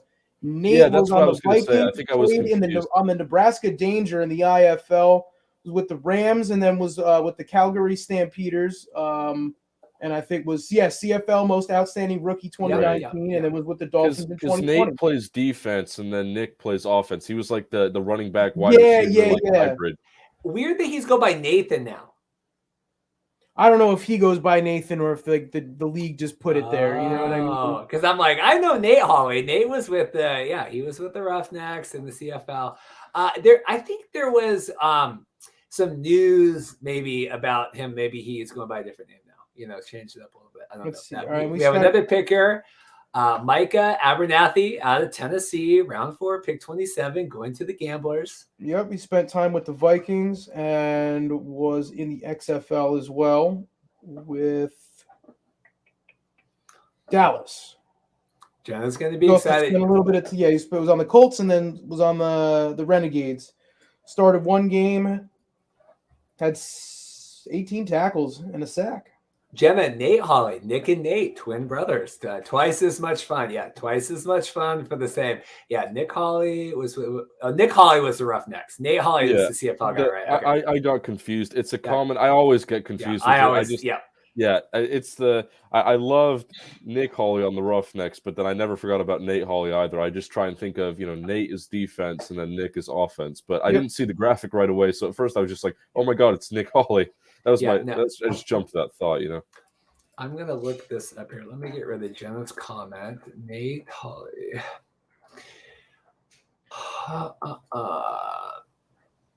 He played, where school he played? Remember, Vikings, the Rams, Calgary. Yeah, he was a Calgary. Yep. Yeah, Vince was correct on all that going through here. Yeah, released in 2020 when the season got canceled. So there you go. Micah Abernathy. Any thoughts on him, Vince? Did you do his rundown yet? I know we were too focused on Nate. I said he was on the Vikings and the Renegade, and then was on the Dallas Renegades. There you go. Where is Matt Mengel? We're getting close to 30 minutes here. I expect to see Matt here soon. Philip Ramirez is excited. Yeah, go Dragons, go Roughnecks. Lots of excitement here. Let me close that. Generals did a good job trying to get comments up here. Doing good viewership. I appreciate everyone sticking go New around. Jersey, yes. Please like and subscribe, guys. I have a new episode coming out tomorrow morning, 7 a.m. We're talking USFL with historian Paul Reese, and then we have Sean Brown with the Philadelphia Stars coming on as well. Plus the XFL news today that apparently they have signed their first coach. We're talking about that as well. The report out there that they have signed. So that is exciting if you like XFL or CFL as well. Here we go. Next pick, Sean Williams from Navy. Oh, I met this guy. So here's a good story.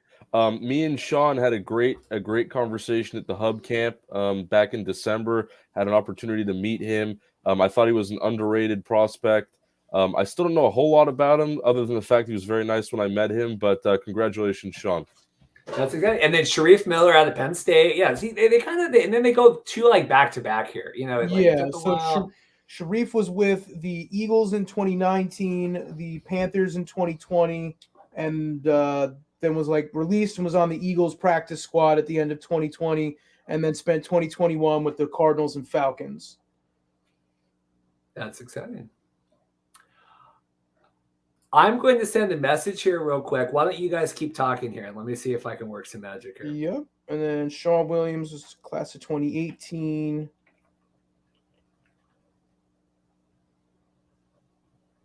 And then ended up going into the military and is now out and is ready to play some football. There you go. There we have Amani Dennis. Next one out of Carthage.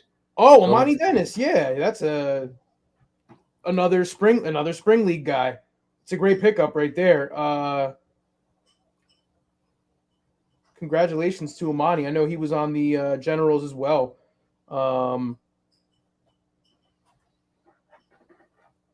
He came out of a real small school, Carthage. I had a chance to speak with Amani, a little while ago, and he told me, his whole career, he fought his way to get into, preseason with the Browns in 2019, even though he was a, D3 undersized, underscouted kind of guy, and still managed to fight his way in, and then managed to work his way into, the spring league, and was able to shine there. And now here he is with the Stars in the USFL.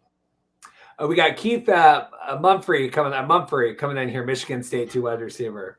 Yeah, that's a former Dallas Renegade. I know that much. I'm sure Vince will get the full report in a minute, but I do remember seeing him in a few Dallas Renegades highlights.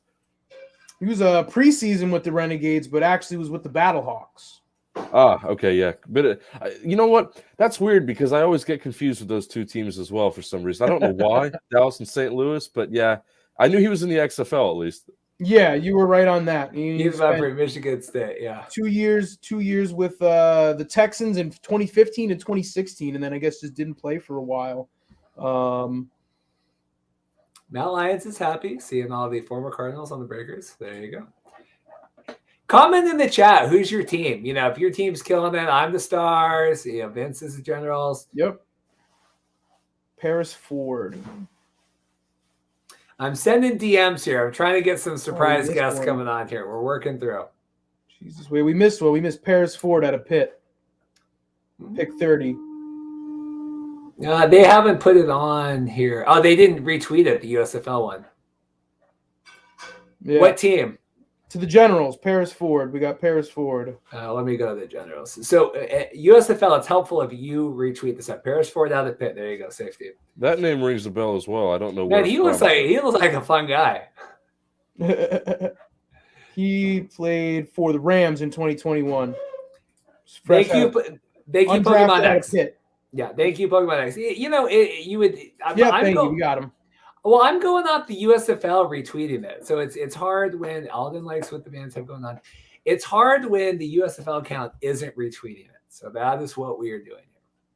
Yeah, I'm just doing it on my feed, so I'm catching it all of it because I got all the teams. Okay. I don't follow all the teams. I follow the Philadelphia Stars because that is my team. Oh, Kevin Knight here. We got his Jim Kelly Gamblers jersey on. There you go. I have my Stars hat on. Don't forget, we are trying to hit 2,000 subscribers by the time we go to the Birmingham USFL kickoff game. You can get, as part of the giveaway, Royal Retros that did my hat and Vince's hat. We are doing a customized, I have my XFL Dragons alt away jersey, literally just emailed them a photo of it. And like 4 weeks later, it came in the mail exactly custom the way I wanted it to. So that is part of our giveaway as well. So if you are interested in subscribing, new episode coming out tomorrow, but you'll be part of that giveaway for that jersey along with a bunch of other stuff. Here is the recap of round 4. And we got all 8. There we go. Keith Mumphrey, Marnie Dennis, Paris Ford, Sean Williams, Sharif Miller, Micah Abernathy, Nathan Hawley. That's a big get. Winston DeMille. It's good here. Guys, thoughts on looking at round 4? Well, I mean, that's a bunch more good picks. I like, I've recognized a good amount of names there. And, yeah, I mean, I think we've seen some good talent coming into the league. Yeah, Nate Hawley's a big one. I'm surprised he didn't go in the first round. Yeah, I mean, he's I am too, honestly. I'm surprised he fell as far as he fell, but I think that it's less about talent level and more about roster building with the way that first round of the draft is set up, and then it's just coaches got to take what they need, and if guys are still there when they get around to the other need, then they're still there. Let's see here. I'm going to go through some comments while we rate. Philip, Gamblers, Best Union League. Did anyone else order a jersey yet? I have ordered my official Philadelphia Stars one. See, I already had 2 XFL jerseys, and I was like, I'll wait. Mahler's tearing it up. Yeah, guys, comment your team in the chat. Jenna's a Mahler's fan. Matt Lyons. Who's Matt? I guess Matt's a Breakers fan. Matt's loving. We talked about. We got another one, tight end to the Stars. Here we go. Artavius Lynn out of TCU. All right, let me pull it up here. Class of 2020. I guess class of 2021. So last college season was 2020. And then he was with the Cowboys this past Cowboys, America's team. So relatively younger guy, and getting a shot to get on the field instead of just kind of fighting at the bottom end of a practice squad. So, congratulations to him. There you go, more tight end room. Let's see here. We've got Matt wants to see good football. Red Dog Scoop, giddy up. If the Stallions don't draft Nick Hawley in the next round to reunite with his brother, I don't trust humanity anymore. Okay, I got a player here potentially working here soon, trying to come on. Yeah, I'll just give a quick bit about Keith Mumphrey before the next pick, because I do some coverage for the Texans, and I briefly, he was I think he might have been like a 3rd round pick for the Texans back in the day. He was pretty high up there. I know he caught a few passes for him. So I know I mentioned him earlier, but former XFL guy. I'm really excited to see what he can do here, because he was out of football for a long time, like Vince mentioned, and we'll just see what he can do with the Bandits. Here we go. The receiving corps. Here we go. And I got a new list to follow here. Brock Miller, Southern Utah, going to the Generals. That's a good one. Oh, I got a good story about this guy too, because he's actually from my hometown. Like, he lives, I think, about 15 minutes away from me in Encinitas. So shout out to Brock, local legend. We love you, man. You played for my Rams. You played in the XFL, and this is I know this is going to be a great opportunity for you too. That's exciting, Brock Miller. Yeah. Brock Miller. Yeah, XFL legend. Former Dragons, right? Yeah, I think so, right? Yeah, I think it's three. I got a new list here. This is all the teams on here. So we are. There you go. There we go. I'm rocking now. Round 5. We got it. We're going. Oh, here we go. We got. Is this Andrew Murray? I see standing by here. We got another XFL CFL News Hub rider hopping on the stream. How are you doing, Andrew? Oh, I'm fantastic, Reed. Good to see you. Good to see you. Have you been enjoying our coverage so far tonight? I have. I've managed to catch more recently. I got tied up in a couple of things. I did say I was going to come on earlier, and you know how life goes. So yeah, I'm doing good, catching up on some of your picks here. You guys are doing some fantastic analysis so far. So thank you very much for keeping me up to date. We have a couple, hopefully, USFL players hopping on soon. All right. Yeah, we had big Jojo pickup. Tillery. Big pickup just happened. Sorry, got to cut you. Michigan Panthers picked up Jousters legend running back Cameron Scarlet. Best team in all football history. I was just gonna say that name really stood out. Yeah, he wasn't. I remember they picked him up. He was a player of the week one week, and he ended up playing in the CFL this past year too. Got one game in with the Toronto Argonauts. Got a call. It was like they had their starting running back was hurt, and then their backup running back started playing really well, and he got hurt too. And yeah, he ended up get a little bit of time in there, but was with the Seahawks before that with a little preseason stint before going up to Canada. But before he was there, he was with the Jousters and was player of the week one week when he had 25 carries for, 128 yards, rushing touchdown, 2 catches for 18 yards, and that was his first game in the league. Showed up 3 days beforehand, did that. And now he's in the USFL. So congrats to Cam Scarlet. Got another one here. Oh, there you go. Amani Dennis coming out of Carthage. No, that's old again. Here we go. Tyler Rausa. There we go. Another XFL legend. Going to the Bandits. There you go, kicker.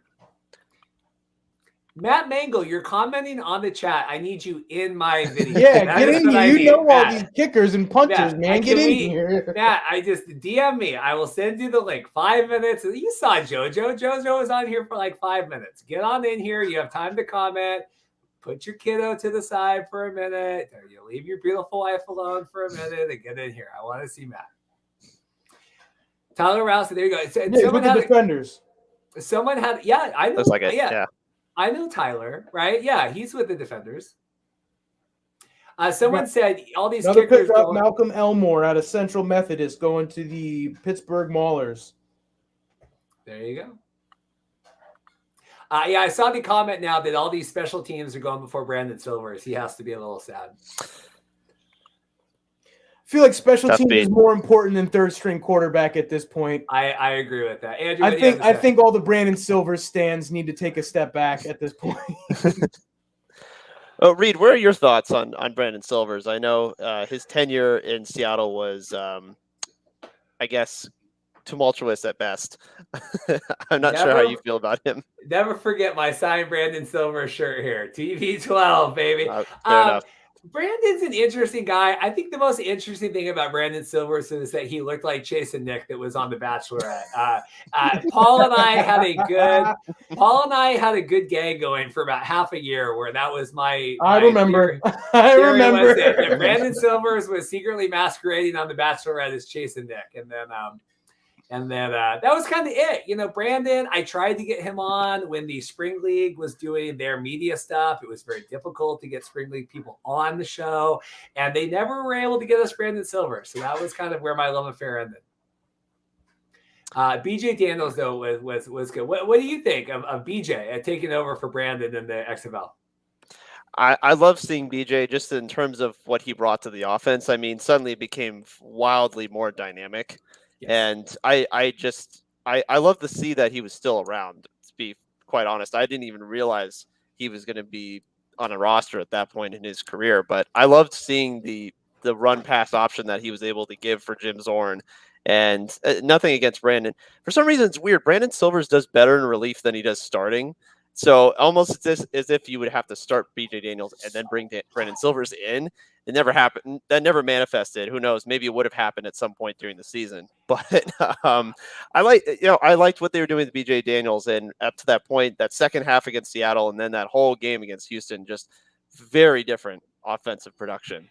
So I'll never forget. It was that Commanders. Was it Kevin Anderson? Right, was the quarterback, and then Brandon Silvers was the backup. Right, and I remember watching this game a Saturday. I was having a beer out on my deck, and Brandon Silvers came in at relief at like halftime, and was like couldn't be stopped. Like threw a touchdown immediately, and I was like, "This is the prince that was promised." And then I think he got picked, and then they lost the game, and I was like, "That's the Brandon Silvers." Yep, there it is. So are we still Malcolm Elmore? Is that he still was the on last? the Giants. Yeah. He was on the Giants in 2021 and is now a baller. There you go. But that's the last pick, right? Yeah, that's the last pick we got. Okay. I appreciate everyone sticking around. Like I said, you like and subscribe. Got a new episode coming out tomorrow. Talking with USFL historian Paul Reese, talking with Sean Brown of the Stars, talking with it's gonna be a good show. It's gonna be exciting. Lots of good. Who is the real USFL? I'm very excited for my episode tomorrow. It should be good. Got another one to the Breakers, Ashari Crosswell out of Arizona State. Oh, we have a couple here now. We have a couple. All Yeah, right, so we great. have Ashari Crosswell. Second team All Pac-12 in 2018. And then Dewa Whaley to the okay. Hold up. I'll get to these that. these are going quick. So yes, Ashari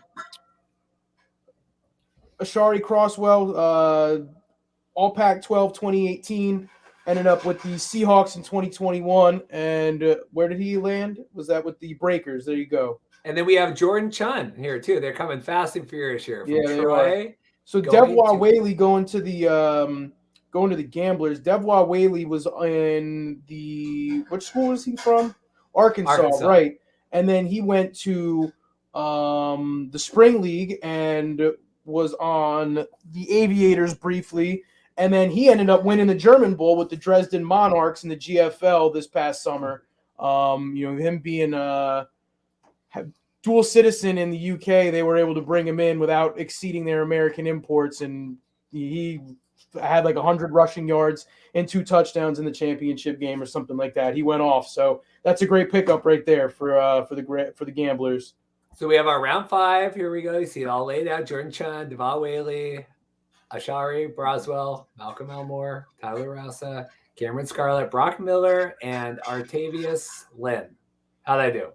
Close enough? Yeah. And then Jordan Chun was out of Troy. He was like freshman rushing touchdown leader in 2013, freshman All-American, first team All-Sun Belt throughout his career, and then was with the Cowboys for 2 years and was with the Giants in the offseason in 2021. Former Cowboy, too. Have a couple former Cowboys here tonight. Now he's with the Birmingham Stallions. There you go. Let's see here. We got a couple comments. We'll pop these up. Gamblers, baby. Timothy's happy. Matt Lyons, thrilled with all the guys all over Arizona on the Breakers. They think they have to be my team. Alden is 1 silver. Still no silvers. Give it up. Just give it up. I think at this point, just give it up. I'm sorry. Yeah, I know you like him. Just give it up. Honestly, I don't know if any quarterbacks are going to go at this point because, like, I mean, you're going to look at, you know, every team already has 2. So at this point, you're adding a third. I mean, that's I don't know. All right, we got a guest. I would agree. We got a special guest getting ready to come on here soon. It's going to be exciting. So we'll do this. And it's like, I honestly, if they're bringing in more QBs, it's either going to be guys that, you know, have extensive NFL experience that can be a veteran leader, or, you know, guys that show a lot of promise that are coming out of small school or, you know, one of these other leagues coming out of overseas or arena. You know, I really think that's all you're going to see. I don't think you're going to see them taking more of these other, you know, 28-year-old veterans. You know, they've already kind of filled that role. They're looking for something else, either a guy to develop for the future or a guy to guide the guys that they have now. All right, here we go. We got friend of the show as of today, Sean Brown coming out. Sean Brown of the Stars. Sean and I had a nice sit-down interview on the episode tomorrow, but I wanted to get him on tonight. Sean, how is the USFL Supplemental Draft treating you? Oh, man, it's amazing. A lot of guys that I played with, played against, played with, got some familiar faces back on the team. So, you know, I'm super excited. Can't wait, man. Any names you've seen pick up that you're excited to play with? Oh, like that, the pick we just got, Armani. You know, me and Armani been talking for the longest now. He's actually a real sleeper DB that I know a lot of people don't know about. Does it all for us, especially on the special teams. He can definitely lock down some stuff. So I literally just got off the phone with him. He's excited. His mom and family's excited. This is really huge for him, especially where he's coming from and that whole situation. So I just told him, like, you know, he could just come down with me if he wants. So, you know, that's my guy. So. Yeah, you're getting ready to pack up, hitting the road. Anyone have any questions for Sean? Philadelphia Stars here. How you feeling, man? I'm cool, calm, and collected. This is me all day, man. Yeah, I just can't wait to get on the field. That's it. You know. Yeah, I mean, you guys got quite the roster put together there. I was saying before, I'm Jersey Generals through and through because you know, I'm Jersey born and raised. But you got a great quarterback over there. You know, I'm from New York. Ben Holmes went to my JUCO. Ben Holmes went to my JUCO, so me and Ben is real close, man. That's my guy. Yeah. I like him. He had a really, really good collegiate career. I'm excited to see him, you know, really get a shot. I know he played a little bit in the TSL. Yeah, he's great. Year, but you guys can hear me? Yeah, we can hear you. Yeah. I know. Ben, the Sea Lions. Hello? I know we're kind of rotating their QBs a lot, so I know that he didn't get too much time. So I'm excited to see him hit the field there. Lost Sean there for a minute. I think these players are hopping on, and I think they're getting called. And there we go. We got Sean back, and I think it's popping them up. Definitely, he didn't get drafted tonight. I thought so. Right now. There we go, Sean. Excitement. Who have you been talking to tonight? Who did you say you've been hearing from? I spoke to Armani. That's the only one I spoke to so far. But I know I'm gonna speak to the new O-lineman for sure. Tomorrow when we meet, for sure. But I've played with one of the linemen, Lenny, the guard that just got. We played briefly in LA together when I was with the Wildcats, so that was very huge. He's actually a great leader. He's a great teammate, a great player. So we're definitely. I'm excited, man. I'm super excited. Yeah, I mean, Sean's someone that's played in all these. I mean, we talk in our interview tomorrow. I mean, you know, AAF, SFL, Spring League twice. Talk about being reunited, you know, with Brian Scott, Bug Howard, all the guys over with the Generals reborn in Philadelphia. Oh man, I'm super excited. You know, like I said, me and B Scott talk all the time. We definitely communicate about, you know, where we want to go with the team and how do we want to go. And honestly, like, there's only one way to go. We got to just start off hard and fast and make sure everybody's on the same page, and that's it. I honestly believe that we can win it all. But, you know, we'll see into camp, man, and we're just going to leave it at that. I feel good. I feel good about Coach Andrus. I feel good about the guys there. Talk about the coaching staff and being able to have that carryover from the spring league. Oh, amazing coaching staff. Like I said, like I was telling you earlier, it's very refreshing when you can go back to a coaching staff who understands you and know who you are. Where a lot of guys are going to struggle at probably in camp is just to have those coaches get really familiar with them and understand who they are. So sometimes in camp, a lot of difficult things you have to do. Sometimes you feel like you got to show yourself more than what you can or more than what you have to. But, with these guys, like, of course, I'm going to show who I am and be a great leader and be consistent and then show them that I was the same guy they see me playing the spring and I'm the same guy and even better. Like I told you before, when I was in the spring league, you probably didn't know I was weighing at like 346. I'm 25 pounds down now and solid, so I feel way better. I'm really I was super motivated when I seen some of those comments when I got drafted. It was funny to me. Me and my agent had a good kick out of it, because they don't really know, but they'll see though. It's cool. That's good. Kyle comments here, sneak peek. This is your sneak peek at our episode tomorrow morning, 7 a.m. Pacific. We got a good talk with Sean, talking all that USFL stuff on there. We're getting ready for round 6 here. Sean, I appreciate you hopping on. Any other words you want to share before we let you go? No, just, the 22nd, just can't wait, man. Go Philly. Go Philly. I'm very happy with my team right now. I did not luck out with the Dragons in the XFL, but I'm very happy with the Philadelphia Stars. Sean, best of luck. We'll keep in touch here coming up. All right. Well, there you go. That's exciting. Another player interview hopping on. I'm still waiting. Brian, sorry I didn't get your comment to Sean. Sorry. Ooh, Tampa Bay. It feels good. Wait, Tampa Bay has 2 kickers? Is that what I just saw? Is that right? I guess so. Right? Because they just signed. Or is it a kicker and a punter? That's probably it. Andrew, we haven't got your team yet. For now, I'm riding with the Bandits just because I am really enamored by the Jordan Ta'amu and Todd Haley combo. I really think that offense is going to really hum under that system. I'm pretty excited about it. I would like to see what kind of, like, if they're going to run like 2 tight end sets or if they're going to do more of like a run option in the backfield. Like, I'm really, really curious to see how Haley's going to run that offense. So, but that's who I'm going with for now. To be honest, as a West Coast guy, it was kind of hard to have a dog in the fight at first, but obviously you found yours. I think for now, Tampa Bay is going to be my team. Yeah, and they said no kicker competition there in Tampa. All right. I mean, if they find out who's better out of the 2 in camp, they cut one and they can bring in a different person at a different position at the end of camp. So, it's not the end of the world if they bring in 2 kickers. Let them decide who's better, but just don't be like the Chicago Bears and spend your entire offseason bringing in 8 kickers and having them fight it out and then still being bad the next year. I'm sorry. I'm a disgruntled Bears fan. It's interesting. Sorry, go ahead. No, I'm as a Chargers fan, it's cursed. It's absolutely cursed. So I feel you. I appreciate everyone hanging in here. We're getting ready for round 6. Stallions are going to be on the clock here, coming up again. What do we got? 6, 7, 8. So 3 rounds left. 5, I believe. 5. I said we were midway through. Halfway through. It is 10 rounds. Wow. Yeah. You just made my night a lot longer. I was thinking we were. Where did my comment go? Hi, current comment. There we go. Sorry. We're refreshing. We have the teams talking crap to each other. Oh, here we go. Mm-hmm. Oh, this is really interesting. Oh my goodness. Wow. Sage Surratt. Yeah, that's that's the guy. I think he was with the Lions, maybe. I'm not quite sure. Yes, he was 2021. Yeah, I think he signed with them as an undrafted free agent. But he had a lot of buzz coming out of Wake Forest, and I knew there were a lot of guys that thought he was going to get drafted. And people thought he might make the final roster in Detroit just because they were thin at wide receiver. But looks like now he's a tight end, and here he is in the USFL. So boy, that's really exciting. Tight end running a 4.7 40.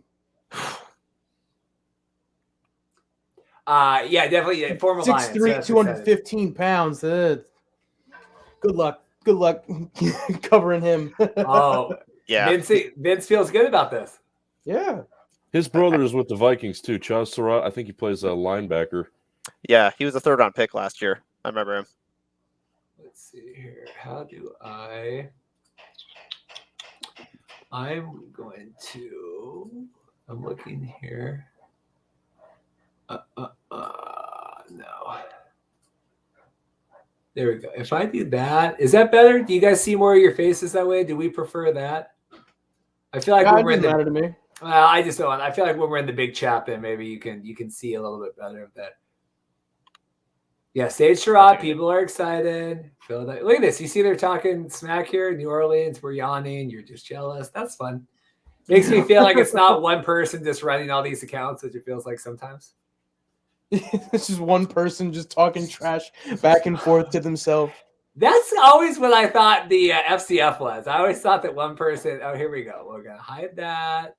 We're excited. Sage Sherrod. We're very excited about that. Oh, it changes that too. That's a little cleaner. Maybe I'll go with this one here.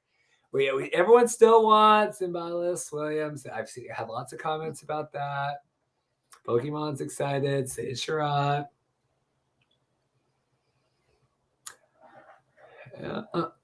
Waiting to see Andrew Jamil, Pete Casero, Isaac get drafted. Andrew, where are you out of? I'm out of San Diego, actually. So, and so am I. And really? I'm a Bandits fan too. So we've already got a mutual connection. Cosmic. That's crazy. Wow. I'm in the relentless hoping that another team comes here camp.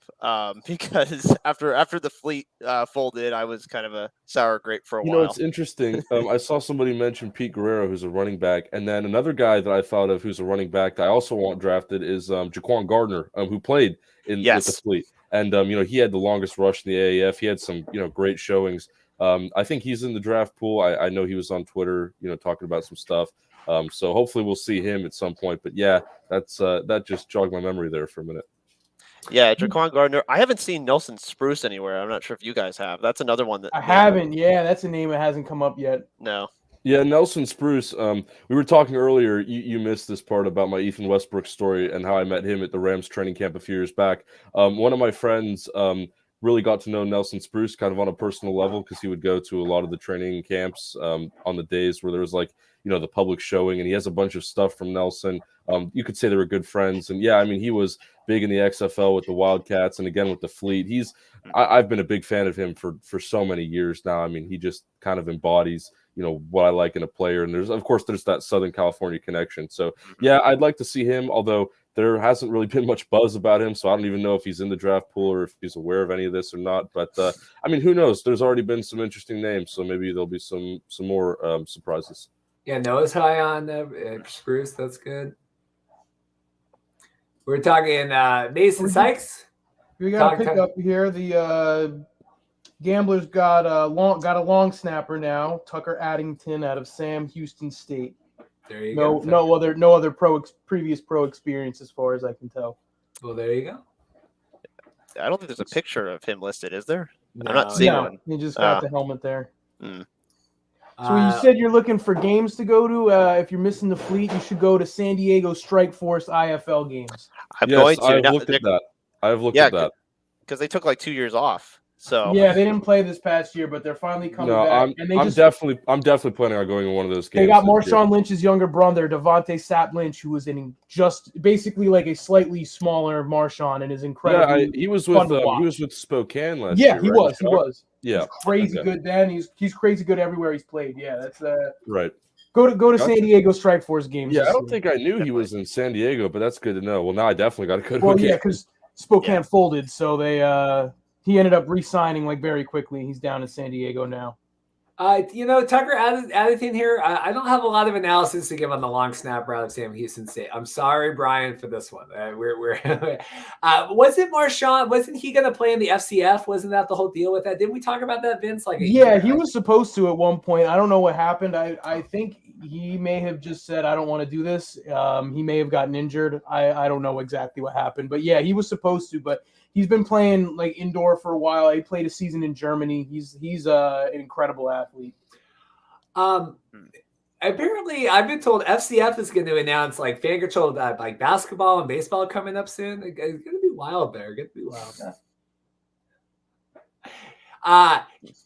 While we wait, thoughts on FCF kicking off the same day as the USFL in Birmingham. I mean, they're in Atlanta, but no, just like we're just in our own world. I mean, what you talked about earlier about how they kind of start things on Twitter and then one guy will respond and it almost feels like kind of a guided response. I mean, it's an echo chamber. And I think sometimes I think they're okay with that. Like they're okay kind of living within that chamber, and that's fine. They have their audience, they have their fans, they have like their group that they appeal to. But I don't exactly understand the direct competition with a new league that's coming out the exact same day. That's a particularly intriguing. It's a bold move. It is a bold move. Abdul Beecham. He was in the XFL and he was in the spring league. We have a new pick this here. is a guy I knew. Yeah, that rings a bell too. We had EJ Bibbs get picked up too, tight end out of Iowa State, played for the Cleveland Browns, Jacksonville Jaguars, Washington, and then was a few years off and then came back in 2020 with the New York Guardians. This is exciting. Yeah, going to the Breakers, EJ Bibbs, and then Abdul here. Griffin, we got another pick too. Flying through here furiously. Yeah, we have Connor Davis. I was waiting for that one. Andrew, talk about Connor. Just a really nice tight end overall. I just really like the speed element that he brings to a team, and I think this is a fantastic pickup. Of course, I'm also by the way, I'm just really partial to tight ends. I love tight ends and smaller drafts. I would draft like 10 tight ends if I could. But no, this is a great pickup, and I love that he's on this Panthers team. And then we have Stephon Griffin. I'm trying to keep up with all of these all at once. You got a bunch here coming in. Going to the Bandits. I think Connor Davis play in the spring league? Stony Brook. No, I don't believe so. No. He was in the Birmingham Iron. That's where I remember him. I was like, he was Battlehawks, and then it was with the Jets and with the Browns this past. He actually played active roster with the Browns this past year. Mm-hmm. And he was with the Battlehawks, so plenty of experience. But yeah, I liked him a lot. I think I remember seeing him in Jets camp, and I thought he was going to make the roster, and he didn't. We got another one here, Chris Rowland out of Tennessee State. Let's see, Stephon. I'm still trying to catch up on all these other ones. Going to the Stars.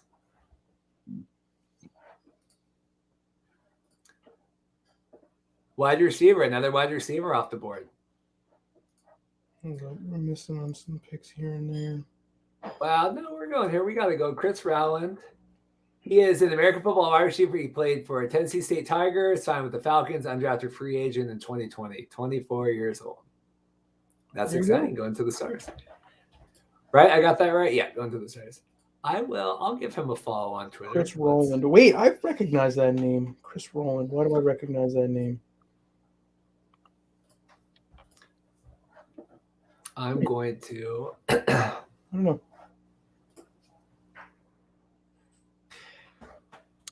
We got a former XFL guy coming up. Yep, Darius Victor. Mm-hmm. Popping it up here. There we go. Oh, and he's coming to New Jersey. Let's go. Nice. Oh, that's great. Vince, talk me through that. I'm going to pop off for 2 seconds. I'm going to go use the facility. So, Vince, you talk us through this, and I'll be right back. Yeah, no, Darius Victor was great in the XFL for the Guardians.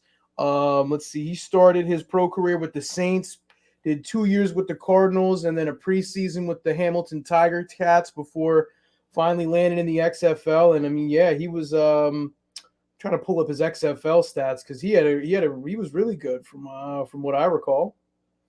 He was. Quite frankly, I didn't think they used him enough, honestly, especially early in the season. They did his first game, and then after that, I really wish they used him more often because every time he touched the ball, he just made really good contact with defenders. That's what it was. He started getting more looks towards the end of the year. So the first 2 games, it was 9 carries, 3 carries, 10 carries. But then conveniently, when he had 18 carries and 15 carries, they won both of those games. Well, those were the games that Luis Perez came in. They finally, they changed their offense. Mm-hmm. Yeah, so he didn't get much red zone activity, but 238 yards through the 5 game season with 6 catches for another 36 yards. And yeah, he was just one hell of a player. It was great, very talented, and it was just great to watch. Yeah, that's a great pickup for you guys. Yeah.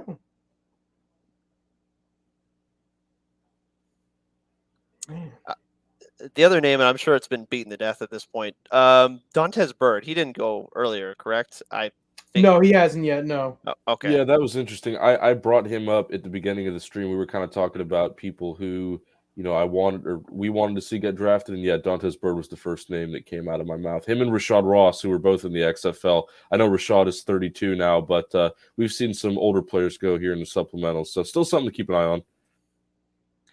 Yeah. One of the big pickups that went by too was Abdul Beecham going to the Maulers, offensive lineman out of Kansas, I think. Yeah, and he played for the Rams. He was on the Chiefs at one point, but he was what else? I think he was in the XFL and then was in the Spring League with the Blues.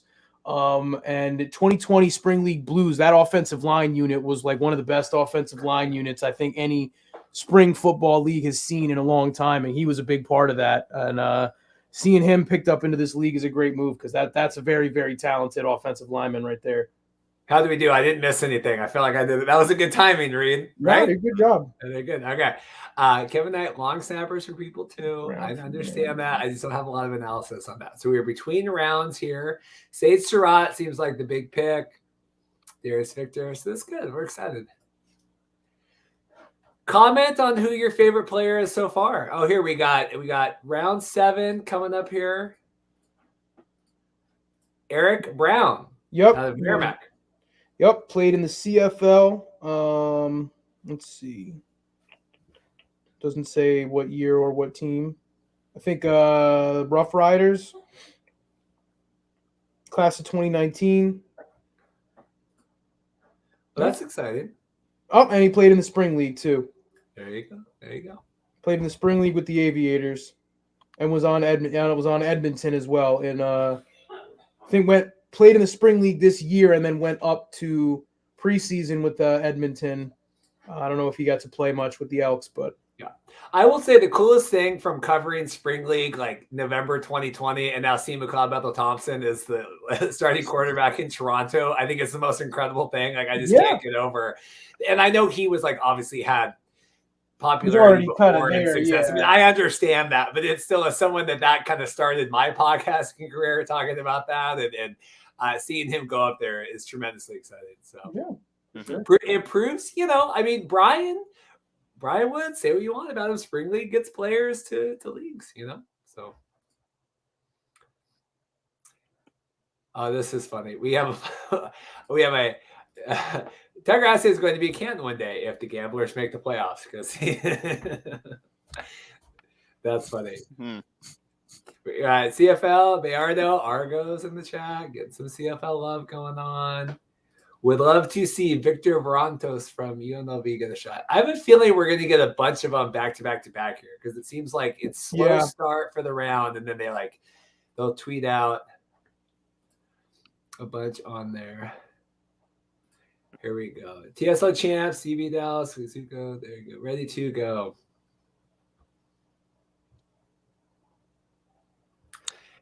Yeah, honestly, yeah. All of those guys were so good. They definitely would be great in this league too. Isaac Zico specifically, man, that guy was doing some crazy things with the linemen this past year. I'm sending another DM. I'm working my magic here. To another player? Yeah, trying to. Man. I was just going to point out in the chat, somebody mentioned Ben Putman from Nevada. Yeah, that's a guy to look at too. I saw him play in person, at the Hub camp, and I was kind of joking around that he looked a bit like Cooper Kupp. But yeah, I mean, very similar kind of player. I definitely think he can make a splash in a league like the USFL. Everybody there was really excited to have him. I wasn't even aware of who he was at the time, but ever since then he's kind of just been one of the names to watch. Again, another wide receiver. I feel like all the guys I know are wide receivers, but it's probably like my favorite position. So excited to see if he goes in the next 3 or 4 rounds. Breakers add another long snapper. All right, here that we is go. something I will never understand. I'm sorry, no disrespect to long snappers, but when you have a very limited roster spot, why would you need two? There you go. Out of San Diego State. San Diego State. Yeah. So you think so? We're gonna have a long snapper duel now. I have never heard of a long snapper head-to-head. Ramiz No, I've Ahmad never heard coming of in. Another kicker, another special teams. I'm sure Matt Mengel knows him.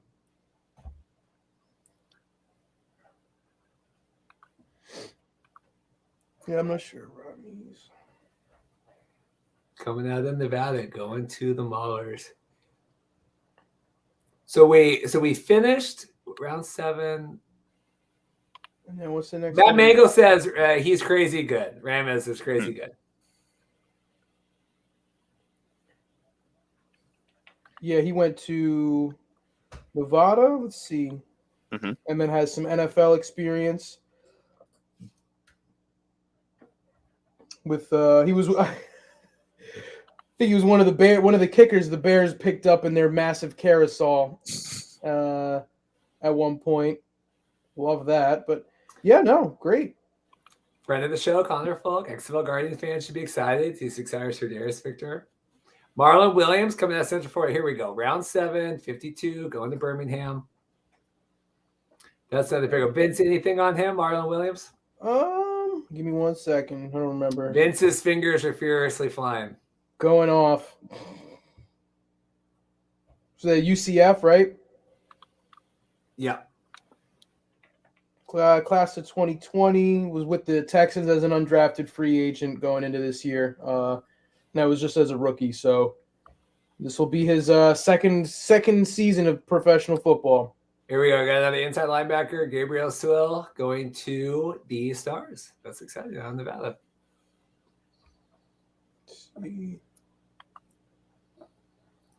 My DMs are furiously flying right now. Oh, and this guy, Oh. Gabriel Sewell Jr. is a rookie right now.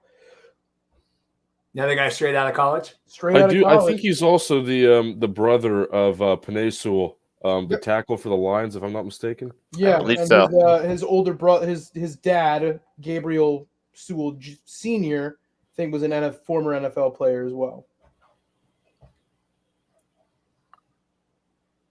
That's exciting. Good connections right out of Nevada. Yeah, there you go.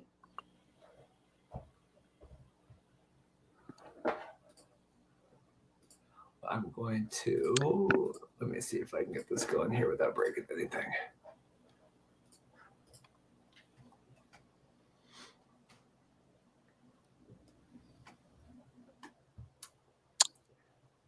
Yeah. There's go ahead. No, you go for it, Andrew. Go. I was just gonna say there's a lot of Sewells floating around. There's also Noah Sewell, who's also the younger brother of Panay, and he's still at University of Oregon. So they're gonna be around for a while. They're all really young and they're just coming out. Talking long snapper. We're still on the long snapper. Okay, here we go. Reese Horn, Ben Putnam out there. Slamming was stacked. Reese Horn, I always forget. I keep forgetting about that name. That's another one though. But he got picked up, right? Yep. Reese Horn signed with Calgary.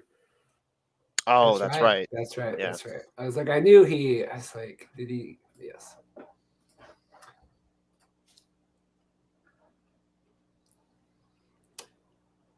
So we are pick 53, going round 7. Gabriel Sewell. I think we're all caught up, right? Marlon Williams. So we are waiting on the Bandits. Yeah. Here we go. Turner Bernard. Another long snapper. No, that was the one that they had before. They called him Tucker earlier when that's not his name. Oh. Spent time Sorry. with the Vikings. That's Sorry. why I couldn't find anything on him because that's not his name. I Sorry. think it's safe to Well, that say that explains the USFL media team is moving as fast as Vince's hands right now. Yeah, sorry. Well, good. I mean, don't kill me if I get it wrong. If they have the wrong, I don't know the long snapper out of San Diego State. My apologies there. So we're working on it. I like the lead up for this chat today earlier, which was they're like, you said you were having Vince on, and someone's like, that Vince? Yeah, that Vince. Yeah. Oh, that was you. Okay. That would be a bigger deal. That would be exciting. Yeah. I got some good stokes in the fire. You're trying to say that Vince McMahon is a bigger deal than me? I'm not saying it's a bigger deal. Well, clearly not anymore, because now you have like the database, like the larger than I've ever seen. So, oh man, there we go. Big 54, Rennell Hall, Central Florida. oh, here we go. Yep, this was an AAF guy. He was in the Alliance is Broken documentary. I think he plays corner. He had a lot of NFL experience. I remember briefly talking to him a while back, but again, Vince will probably give us the full scoop in more detail in a second. Oh yeah, this guy's got a lot of alt football history in him. So, coming out of UCF, he went undrafted to the Buccaneers in 2015, and then was with the Browns from 2015 to 2017. Did a practice squad stint with the Falcons at the end of 2017, and then was on the Orlando Apollos in 2019, and was with the Massachusetts Pirates after the AAF season ended, and then ended up spending the 2019 preseason with the Winnipeg Blue Bombers, and then was with the Tampa Bay Vipers in 2020. Panthers picked up another one too, Joseph Putu. Oh, that's a great pick. That's TSL FCF guy right there. Putu was with the Aviators. I think he may have actually been in the Spring League in 2020, and then went and did FCF, and then went back to Spring League for 2021 as well. But he was a baller. He was one of the, when they did like the 4 defensive franchise tag guys, Putu ended up being one of them, I'm pretty sure. Brian says he was a wide receiver. So that was the other point that I was going to mention. I think Rennell Hall at some point in his career converted. I don't know whether it was right after college or in the pros, but yeah, that was one of the things that stood out to me when I was doing my initial research on him. Robert Myers here, taking Tennessee State, going to the Generals. Let's see, where else has he played? It really is like the mystery game here. God, yeah. Okay, so yeah, Robert Myers has been all over the place. Tennessee State was 5th round pick by the Baltimore Ravens, but ended up spending time with the Colts, Ravens again, and then to the Broncos before the 2015 season ended, and then spent 2016 with the Seahawks. Was out of football until 2019 and was with the Memphis Express in the AAF. Played preseason with the Dragons, then was on Team 9, then was on the Dragons again, then was on the Conquerors for 2020 and 2021 in the Spring League, but moved from the Conquerors to the Sea Lions halfway through the season in the Spring League. Wow. Robert Myers. Robert Myers, short trip here into the USFL. We appreciate it. Wow. Vince, that was good on that one. Thank you. Who won the lineman won the TSL. I always forget. Who won the Mega Bowl? The lineman. The lineman won the Mega Bowl. There you go. Gabriel Sewell, Rennell Hall. So we're done with round 7 of the supplemental draft. We're all caught up here. Any other comments? Bernardo, what teams are we rooting for? I am the Stars. Vince is the Generals. I always forget Evan's team. Yeah, Bandits. Me and Andrew are rolling with Tampa. Rolling through Tampa. That's good. Jordan Teamu is successful on that. That is exciting. I'm trying to refresh here, see if we have any other comments. How many rounds are there? There are 10 rounds, so we have 3 rounds left. Here we have our list of the upcoming picks: Generals, Panthers, Bandits, Stars, Stallions, Maulers, Breakers, and Gamblers. Noah's a Breakers fan for life. That's exciting. Yeah, I ordered my jersey. I think it's coming mid-May, so that will be exciting. Michigan Panthers talking smack. Has anyone got mad about us taking all the good players yet? I hear the Panthers are probably the worst drafted team. Is that right? Andrew, what are your thoughts on that? It's subjective. I mean, I'm just more curious to see how Jeff Fisher does. That's really, I'm ravenously curious to see how that goes. not so less about the draft and more about the coaching staff for me. That's true. When is the first game? The New Orleans Breakers helping out Sunday.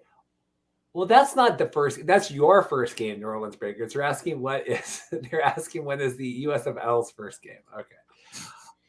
Panthers need a kicker. Noah's keeping track.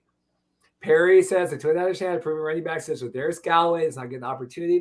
That's surprising. G-Way is an animal. I can't believe he's not hasn't been picked up. I mean, is that a personality thing? I mean, what? No, because he's a great guy too. So it's just odd. Kevin, gamblers all the way. I think if anything, they could be just because of his size, which I think is bull. Because if you watch the way that guy plays, there's no denying it. I mean, you watched his spring league highlights from last year with the Sea Lions. He was like hurdling dudes and led the league in rushing yards and in touchdowns, and ended up missing like 2 games because of injury out of a short season, but still led the league in rushing yards and TDs. So I think that says it all. Sorry, 7-9, right? Jeff Fisher, 7-9, right? That's the joke. Mm-hmm. So what is it? It's gonna be 4 and 6, right? Yes. I guess. Yes. Here we go. We got. Let's pull. Yes. Stars, Maulers, Breakers do not have punters on their rosters yet. Did Calais Robertson get picked yet? What round? No, he did not yet, unfortunately. Sorry, DDD. Did. But to me, the least interesting draft lineup. Oh, here, Brian said, no, Andy B, 3.5 and 4.5. There you go. Fisher will find a way. This is why I didn't do math in school. There you go. That's funny. What still throws me now with like the NFL now, where it's with the 17 game, you're like, what is happening here? You can't go in anymore. They're gonna be like the CFL. They're gonna play 18 games one year. You watch. It's gonna happen. Don't need a punter when you're not gonna punt. There you go. Wasn't that one college Can't guy was argue just with like, that logic? We're not punting at all. Buffalo Bills don't punt. They don't punt. Chargers don't punt. I remember there was that one year the Broncos with like when it was Peyton's like MVP season there, and they still had Matt Prater when he was like he fell off for a couple seasons. I think he's still in the league though, right? But remember when Prater was like hitting like 60-yard field goals regularly, and they literally, I think the Denver Broncos punter maybe kicked like 4 punts that whole year, something stupid like that. D did. We are in round 7, and there are 10 rounds, so there's 3 rounds left. We got the first pick. Oh, here we go. All right. Tight end Jacob Williams out of Western Kentucky going to the New Jersey. We got 2. We got Devin Ross. See, they do this. They like do nothing, and then they dump them all of a sudden. Yeah, Devin Ross out of Colorado going to the Panthers, and then Jacob Williams going to Western Kentucky. That is correct. No quarterbacks have been taken tonight so far. Richard wants to know. Richard, though, for real on the chat, hanging out. Thoughts on Devin Ross or Jacob Williams, guys? I'm trying to get some info. Get some intel. Devin Ross was with the Patriots at one point. I know that much. That's exciting. Yep, he was at the University of Colorado, and then was signed as undrafted free agent with the Patriots this past year, and I don't know where else he was around before then. I don't know if he had bounced around the league at all, but he was there this past year. I think maybe he was just there for a couple years. That's what it kind of seems. And Jacob Williams, which school was he out of? Western Kentucky, right? Western Kentucky. I'm trying to get official measurements on Devin Ross. One says he's 5'11", another one says he's 5'9". So either way, he's small. Oh my gosh. There you go. Yeah, it's Richard says no. I'm gonna pop back up the comments here. Yeah, Richard, no quarterbacks yet. Okay. Yeah, Jacob Williams spent time with the Raiders. Gamblers fan, they've been going linemen mostly. Where are the flashy picks? I mean, this is the supplemental draft. We're supplementing the draft, right? We drafted our teams. These are the fill-in guys. Yeah, you're not going to see anyone expecting a splash signing, a splash here. That's not really what this is about. I mean, you would have went. I tell you, I do feel bad for Brandon Silvers. I do feel bad. I feel bad. Do you think he's just sitting there waiting by his phone? See, everyone's talking about it. What if Brandon Silvers never was even interested? Like, do we even know that he was? The reports were out there. Reports were out from an unnamed news source that I'm not going to talk about, but the reports were out there that Brandon Silvers was on it. He could be in the Bahamas for all we know. He could be in the Bahamas for all we know. He could be getting ready for the next season of The Bachelorette. That is probably one of my funniest all-time things on there. If he was on Twitter, it would be like he's not really on Twitter. Like he's on Instagram, and I'm verified on Twitter, so I can tweet at people and they can see all that. It really makes my life easier. Here we go. Travis Feeney, out of Washington, going to the Bandits. Well, Dorothy will be happy. My wife, right? Washington. Right? UW? That looks like the UW, right? Oh, Travis Feeney was on the San Diego Fleet in 2019, then spent the preseason with the Montreal Alouettes and has been with the Toronto Argonauts since. Going with the Argos. Who's your guys' CFL teams? Do you have CFL teams? I don't. I personally don't have. I just like to watch the CFL at that point. I don't have a team that I'm invested in. Evan, who do you cover? Well, I cover the Tiger Cats, but I'm also a Lions fan just because I have family in Vancouver. I know you like that. We got here. I'll hear yours, Andrew. We got Ahmad Dixon out of Baylor, and then we've got Josh Shaw. Andrew, who is your CFL team while Vince looks these up? I'm starting to be converted to the Lion faithful, man. You've done a great job of it, but also I just really like what they're doing. Also, D'Anthony Thomas got signed on there. He's from my school, so I've taken more interest in them now, and I want to go up to Vancouver too. I actually legitimately want to visit Vancouver and go to a game. So I will. I'm going to tell you this. I've said this on the podcast, but I don't know if everyone listens as deep into the podcast every week. Victor Quee, President CEO of Edmonton, is coming on the show in about 3 weeks, and if we get the Edmonton president on before we get the Lions owner on, that is going to be very interesting in my heart. I do not know what is going to happen with that. So I'm just telling you that right now. Are you going to have like one of those half and half jerseys, Reed? Like it's going to be like half Edmonton, half BC? Because it feels like that's what's happening here. Okay. So Ahmad Dixon was out of Baylor, and then he was with the Cowboys, then the Vikings, then the Bears, then the Dolphins, and then the Vikings again, all in 1 year in 2014. Then seemingly was out of ball for a while, and then popped up with Edmonton in 2017, and then was again out of ball for a little while, and then was with the Wildcats in 2020, and then just won an IFL championship with the Massachusetts Pirates this past spring. Is that true? Josh Shaw gambling in the NFL, that according to Brian. So this isn't just exclusively young college players, is it? No. Like we thought it was going to be. There's been a few 30-plus-year-olds on the draft board. Yeah, there's a lot of older guys still, and I doesn't surprise me, honestly, that's kind of the route they're going. They're just, as much as I always like to see the younger guys, I always like to see the new guys coming up, but it's always like this whenever these leagues come around. They always jump on the guys that have played in the leagues before, so I'm hoping that this one sticks around so that the XFL can actually just focus on developing younger guys.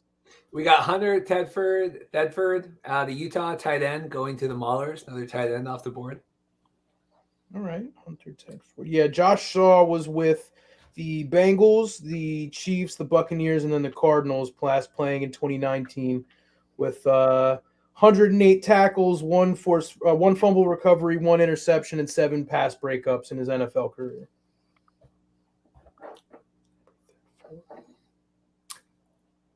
Jordantown, that's old. Okay, so Hunter is still the last one. And Hunter Tedford. I got Sean Brown tweeting at me. I'm like, Sean, I'm still on the show that you were just on. He's tweeting at me. Hunter Tedford was with the Lions this past year, and I guess maybe the year before as well. Oh, Jenna, here, let me get rid of this. Jenna is excited for Hunter. Jenna, why don't you put in the chat? Why are you so excited for Hunter? Because I know you're a Maulers fan, but that's exciting. A possible new CFL team. I don't know. It's not going to be. I think the Lions can be No. America's CFL team, but I think that like the Elks might be like my favorite team or something. It'll be like a different. We'll have to have a different distinction because it's already America's CFL team. We've already. I thought she meant is the CFL going to try expanding into America again? And I was about to say no. That's definitely not going to happen.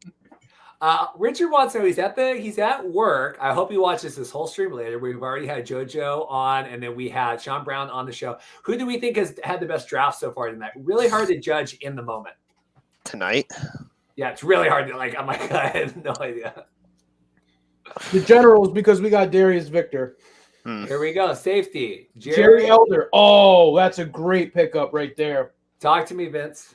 Out of Westchester. He's one of the few guys I actually have a scouting report written on him because he was signed to play with the Milano Seamen in Italy, played 2 games there, and then got the call up to go play with the Blues in the spring league.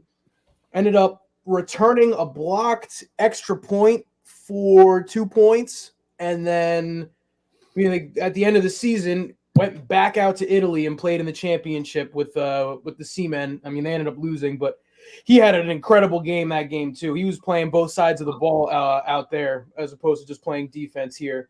That's an incredible athlete right there all around. A great pickup by the Breakers. Going for the Breakers. Look at that. All right, here we're gonna get rid of this. Alex is happy. Breakers winning it all. Go Blue. That's exciting. I still maintain the Breakers in New Orleans isn't the best. Like they need to be like the Miami Breakers, right? No, I'm sorry. I just we got another pick. Pick. I'm getting ready. Hey, hang on. I'll get it up. Theo Redding out of Bowling Green. Yep. Theo went to the Lions in 2018. Was with the Redskins and the Packers from 2018 to 2019, and then was with the Guardians in 2020, and was its Wikipedia page says he's still signed to the Alouettes. So I don't know how that's going to work, but I hope that they grant his release so that he can go play in the USFL. So that's interesting because we're still trying that. Derek Jones, he was drafted by God, I can't remember. He's with the Stampeders, right? He was drafted in the initial draft. If anyone wants to Google who he was drafted by, but the Breakers, Calgary, it was New Orleans.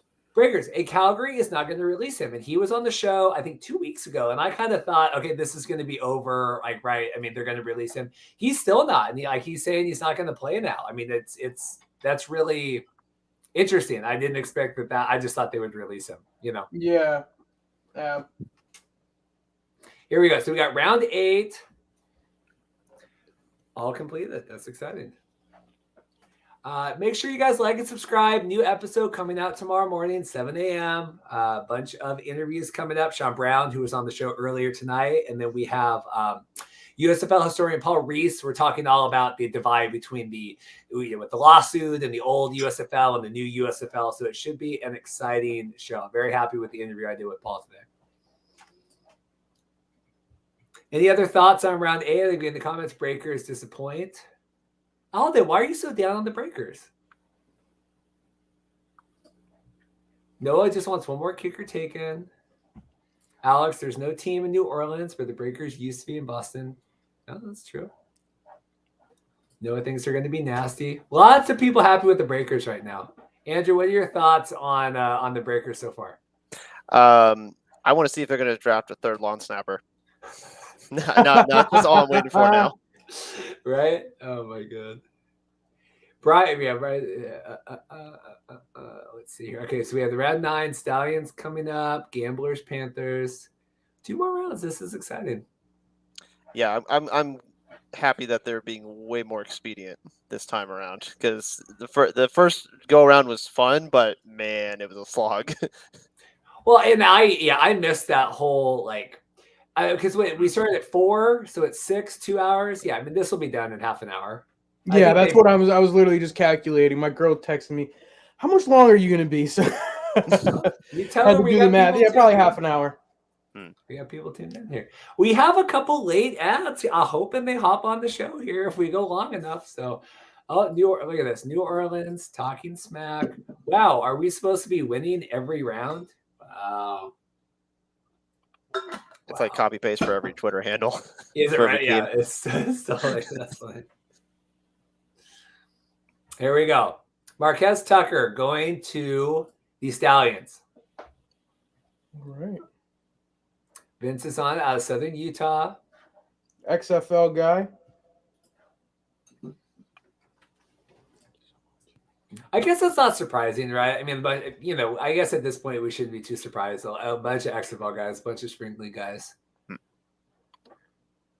Yeah, he was with the Bears in 2019. It was with the Roughnecks for one game in the XFL.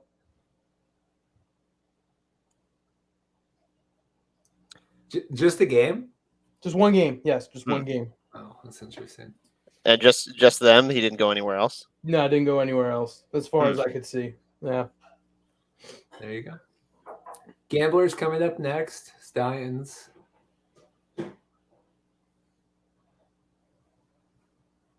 My DMs have been sent. We're standing by.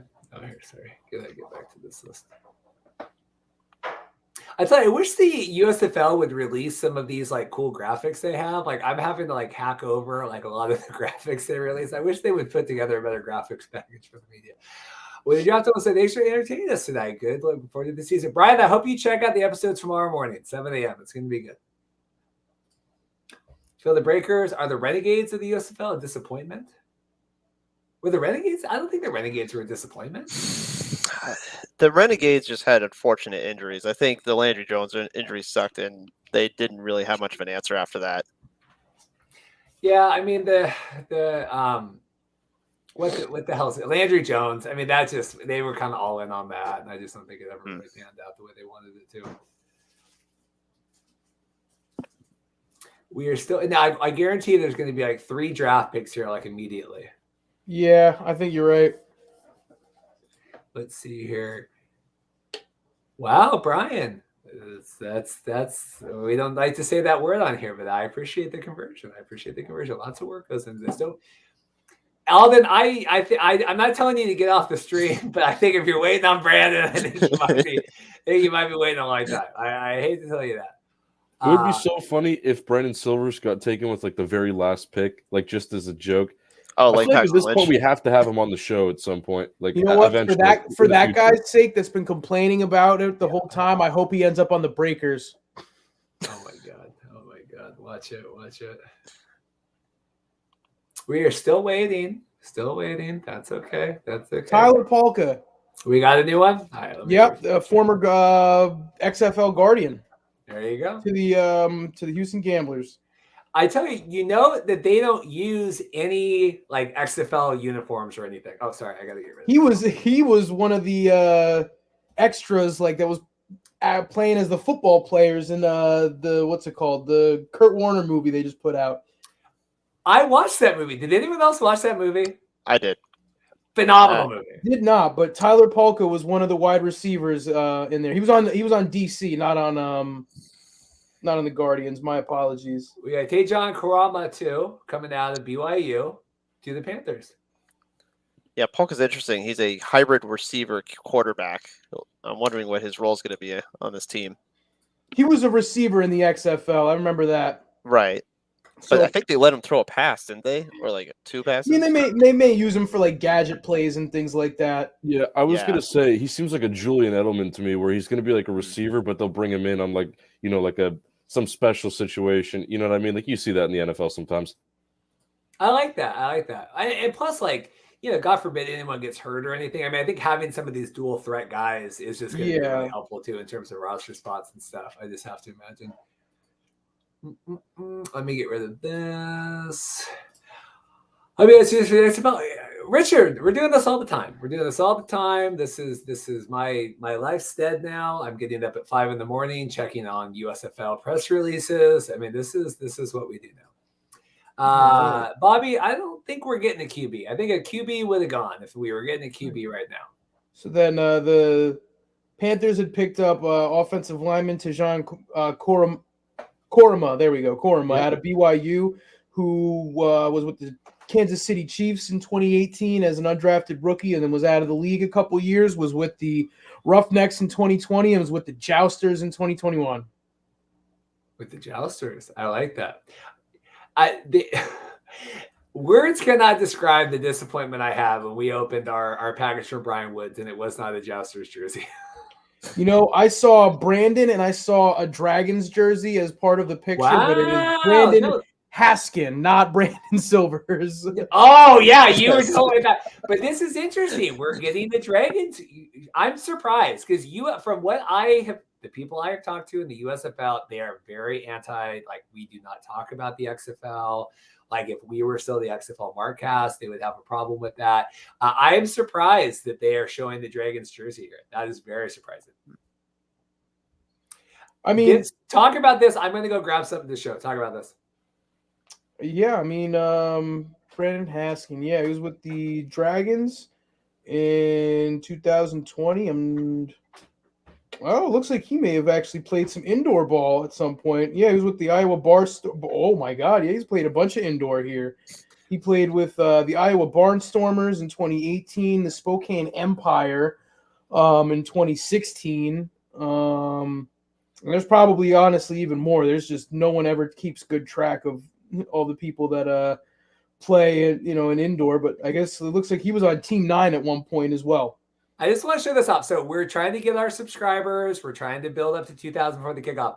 I have this is my Royal Retros. There we go. It's never been made. They've never sold it. This is my Dragons jersey. Custom. Look at that. There you go. So if you want to be cool like me, this doesn't exist. You can get whatever you want. But if you subscribe to the channel, if we get to 2,000 by Birmingham, which I hope we're going to get to, this is included, not this one, but you could get this. You could get whatever jersey you want. Royal Retros is going to make it. So that's my plan. All right. I miss we got Matt White, kicker. We got a couple. Matt White out of Monmouth, and then Jahir Jones out of Miami. All right. So, yeah, Matt White was ended up playing the CFL a little bit. Let's see if I say with who. With the Red Blacks. He was with the Red Blacks at one point. And then, let's see. We're getting some good comments here in the chat. I'll throw up here in a minute. Then Jahir Jones out of Miami. That's exciting. Also a CFL veteran. I'm not sure if he just did preseason or whatever. And then looked like he was with the Arizona Rattlers in the IFL this past year. Yeah, all IFL, all rookie, offensive lineman. Jahir Jones, there you go. Congratulations. You taking the step, playing a year of arena and then getting the call up. So there you go. Hats off. We got a couple say, yeah, bro, it said Brandon. I got excited. Yeah, I think everyone great job, you guys. You made this all bearable. I appreciate it. This has been fun. I will tell you, I could not have done this without Evan and Vince and Andrew here. So I will thank you guys very much for that. And then it's insanely at 1.8. So, well, I appreciate that. We're trying to get to 2,000. We really have built all of this through basically nothing playing except the CFL. So I am proud about that the 1,800 subs has come basically with the XFL not on the field. The USFL is just coming on. We got the big CFL boost, but that's limited. It's not. How has Marquette King not been taken yet? I don't think he's being taken. I think at this point. Jenna is lamenting about the Jousters jersey. That was sad. Sam Shady. I'm looking on here. Anything else about Jahir Jones? We talked about him. No, right, indoor. No. Okay, we got all that. Yeah, played indoor, made his way up the ladder, and yeah. Yeah. No, I think he had a cup of coffee in the CFL. And I think he's making his way back to the States. So good for him. That's good. All right, Max Duffy out of Kentucky. Another punter. This is what I was expecting to see a lot of these special teams picks coming in these last two. Honestly, it's kind of starting to feel like a fantasy football draft at this point, where it's like everyone's just very clearly leaving the kickers and whatnot for the end. Except that one guy who drafts like Justin Tucker in round 9. You're like, okay, we're doing this now. Okay. Ooh, okay. So Max Duffy is from Australia and was played Australian rules football before eventually going to Kentucky and then getting signed as an undrafted free agent to the Denver Broncos. That's exciting. We have here Jenna. Let me get that. Jenna's excited. Let's go, Duffy. Noah says former Argo. Are we talking about Max? Or was that the guy before? I don't know. I'm sorry, I don't know. They go so fast. Oh, here we go. There you go. Austrian Robinson. Not actually Austrian, but that is a tremendous name. Austrian Robinson going to the Bandits, pick 72. Final pick in round 9. So we have 1 round left. So if there's any of my special friends listening that I've been DMing all night, this would be a really good time to hop on the show. Could be a good feature. And get your name out there. Austrian Robinson was with the Panthers in 2020. I don't know if he did a second year with them. It doesn't look like. I can't see anything from 2021. But got NFL experience. Here we go. Got a couple comments. Max was drafted 4th round, I believe, the CFL Global Draft. Global Draft, okay. Duffy okay. TSL Duffy guy, was a TSL guy. Frisco Fighters. Who was on the Frisco Fighters? Was that Jahir Jones we were talking? Was that the one? No, you said the Rattlers, right? Yeah. Yeah. So I don't know what Phil knows, but he could fill me in. Phil is a longtime friend. Phil owns one of the famous misprinted XFL Markcast hats. Love it. Yeah. So we got one more. Here we go. We got the final: Bandits, Mauler, Stars, Breakers, Generals, Panthers, Gamblers, Stallions.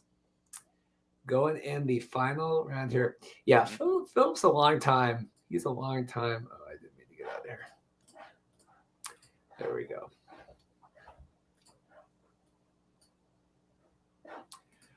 All right, last round. Thanks, everyone, for sticking around. Final, just remember, tomorrow morning, 7 a.m., new episode. Going to have USFL story and Paul Reese on. Paul's really good. I don't know if you guys have heard Paul on the show before. I know Mark's interviewed him too, but Paul was actually listed in the lawsuit. This, when they came out the old school USFL, and Paul was actually the author that was working with Steve Earhart that they're using right as a basis for the trademark usage. So it's interesting because Paul's like, well, I certainly believe that Steve owned the trademarks at that time, but it's kind of coming out now that maybe they didn't. So Paul is an interesting one. You don't want to miss that interview tomorrow, as long as Sean Brown, who was on the show earlier tonight. Reed, I got to ask a question. Do you think you would ever have Jeff Perlman back on? Because I thought, okay, good. Because I thought it was funny. He was on Coward a couple days ago, and I kind of had this juxtaposition of, wait a minute. He wrote that Deadspin article last week. Yeah. He's on Coward, who's been promoting the USFL, but he's talking about the Laker winning time. Yeah, and then he's talking about other stuff. I just thought that was kind of a funny juxtaposition. So you should get Jeff Perlman back on, because that article was scathing. We have Antonio Reed here. No, Andrew. So I talked with Jeff last week, and so Jeff's he's swarmed right now promoting that. But Jeff, very much the plan is for him to come back on. But obviously, his priority right now is promoting his book and that show. But yeah, Jeff is definitely getting ready to come back on the show here coming up. So good, cool. Yeah, I read that article. I texted him. I was like, "You okay, bro? Like, what's going on here?" And he's like, "No." He's like, "I'm okay. I'm just little." Yeah, Jeff is a wealth of knowledge, so I appreciate Jeff. Vince, we have anything on Antonio Reed out of Nebraska going to the? No, not yet. It looks like he didn't really have any playing experience outside of college, but it also looked like he had marijuana charges against him that eventually got dropped. So that definitely could have played a role in him not getting picked up by the NFL. And now he's here to get back onto the scene and get in through the USFL. Looks like I think he was signed with the Vegas Nighthawks of the IFL for 2022, but he won't be playing there. He's probably been in training camp for the past couple weeks, but that probably just made their coaches' decisions for cuts a little bit easier because someone's getting a call up instead. There we go. Darius Morange out of Kansas. Darius Morange. I had a comment here. Denzel Johnson, former Titans and TCU. Denzel Johnson. Anyone on that? Did I miss one? No, just he wasn't drafted. Tony had a question. Tony had that, and then Kevin Knight said winning time is awesome. I've heard really good things about it. We are currently watching Celebrity Big Brother that ended because we're always very far behind on the TV shows that we watch. So no spoilers for Celebrity Big Brother, please. Yeah, Chris Kattan just left. He had a mental breakdown and left. That was the last thing I seen. Let's see. Darius Morange. Paul Terry out of Eastern New Mexico going to the Stars. Another spring league guy. He was one of the Generals running backs as well. This is just Bart Andrews just keeps putting together all of, if it's not his own spring league guys, he's been grabbing other spring league guys that, were standouts. That's another great pickup. Paul Terry will be a great addition to their running back room, especially if he's being like a wide receiver special teams. They're going to be using him as a flex too, so that's a lot more use they can get out of him. I can't say enough how the advantage I think that they have, the Stars, just with the coaching staff there and the players. I mean, it's Alonzo Moore coming out of Nebraska, wide receiver. Thoughts? He might be XFL, actually. I believe he was. Yeah, I was going to say, that's actually a familiar name, even this late in the draft. Going back to Darius Morange, I want to say he was with the Jousters in 2021 with the Spring League. Also played for the Massachusetts Pirates. Who did? Morange? Alonzo. Alonzo. Oh, okay. Yeah. Alonzo Moore. Okay, that's where I was recognized. Oh, that's another Generals guy, too. All right, great. And then Paul Terry and Alonzo Moore coming out. So that's 77, so 78, 9. So three more picks.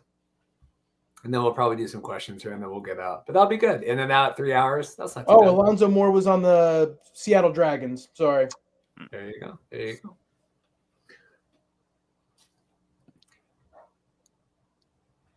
I will never forget how much we stressed about the season tickets for the Dragons and having to only matter for 2 games. Gosh, it was only 2 games, wasn't it? Because they were on the road a lot. Well, so that's what happened. So we bought tickets. We all got on and we bought tickets, and we tried to be when they put the teams out, they had the Dragons on the away side. And then Zorn or someone was like, well, no, we're going to be on the Seahawks side. Like, that's the side we're going to be on. Here, Tariq Boyd coming up, Vince, if you want to look that up. Out of Howard for the Breakers. Oh, no, they skipped. No, they moved back. Sorry. Moore. So Boyd was before that. Sorry. They did that out of order, 76. Gotcha. And so we bought tickets, and then they released the whatever, and they're like, oh, you're on the wrong side. Like, we were on the away side. And so I called up that, Paul Gustafson or whatever. He would follow me on Twitter, the president guy. And I'm like, hey, that was his name, right? Paul? Ryan Gustafson. And I was like, man, like, you guys, like, we bought all these tickets, whatever. And he goes, well, we have these like business, like whatever, we bring advertisers or whatever, like they're, behind the Dragons, like they're front row, we were row like 1 A, B, C, whatever the seats across. We were front row, 50-yard line. And we were so excited. And then to have it only matter for 2 games was definitely heartbreaking. Yeah. So Torrey Boyd was signed by the Falcons out of college as a undrafted free agent, and then spent 2021 with the Bismarck Bucks in the IFL. Here we go. We got a run-in coming. This is my Jim Ross. By God, that's Matt Mengel's music. By God. Oh, there he is. There he is. That's good. What up, brother? How are you doing? I'm chilling, man. It's good to see all these specialists start getting picked up. The ghost has returned. Are you still at your daughter's swim meet? You look like you're in the...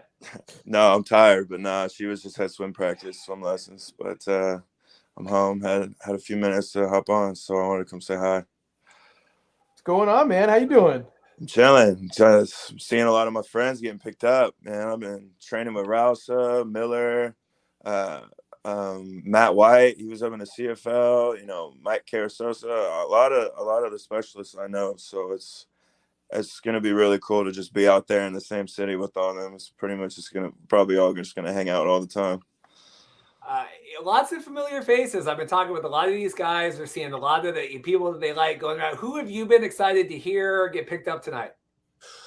Robert Myers, the offensive guard, man. I was with him on the Conquerors, and I was also in the Spring League for a while. He was in the Spring League with me, but he has a Super Bowl ring with Peyton Manning. If you guys didn't know that guy has a Super Bowl ring. That's crazy, man. Right? Wow. I'm super hyped that he got picked up, and Matt White too, because I know that Hamilton kind of did him dirty up in the CFL. So and me and him were talking throughout all of camp when I was up there in the CFL too, and he's just we were just talking the other day and had a really good conversation, and he really didn't know what was going to go on or if he would even get like into the draft, and then he gets picked up. So it's just it's cool to see some of my homies get blessed, and it's just awesome.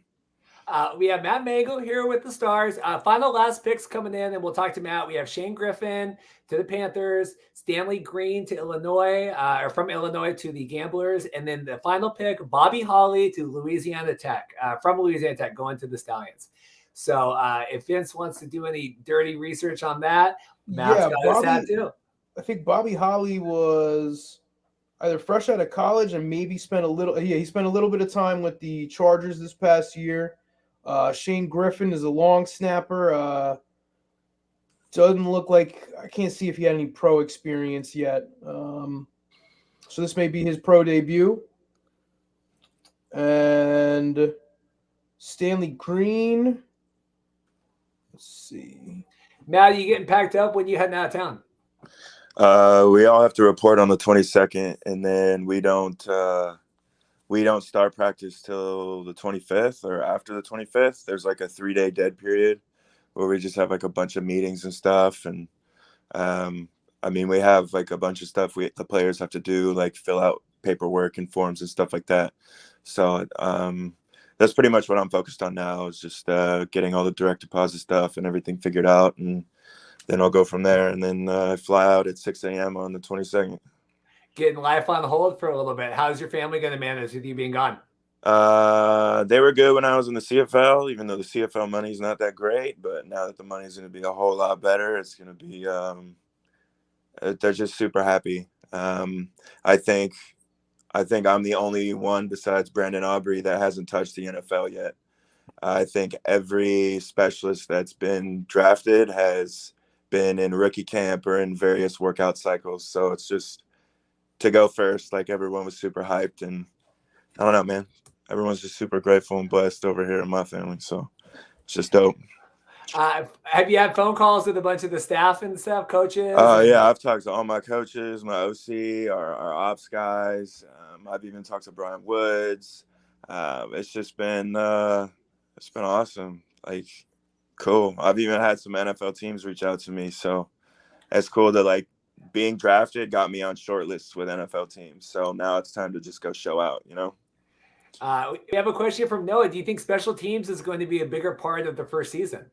Hell yeah, because now you got offense and defensive players that have to play on punt and kickoff, and you got all your starting players pretty much covering down on kickoffs and stuff. So special teams is going to be a huge part of this first season for sure. I think in the second season they'll probably increase roster sizes, but for the first season, yeah, it's going to be a big deal. I would say. How has Brian seemed? I know you and him go way back close, a lot of trust in Brian Woods and all that. How has he seemed with all the excitement going? Super calm. Like when I talk to him, he's always calm, super direct. I think he's in a really good spot with this league. So when you kind of look at it, you kind of look at what he was doing with the spring league, and then he was going to try to turn to the USFL, and then Fox got involved. I think that you're witnessing right now Brian Woods' ultimate like dream that he works his whole life to make. So that's what you're witnessing, and that's what you're going to experience. So it's just to see that, and then for me to be a part of that, and it's also affecting my dream and furthering my career. It's just full circle. It's so super sick, man.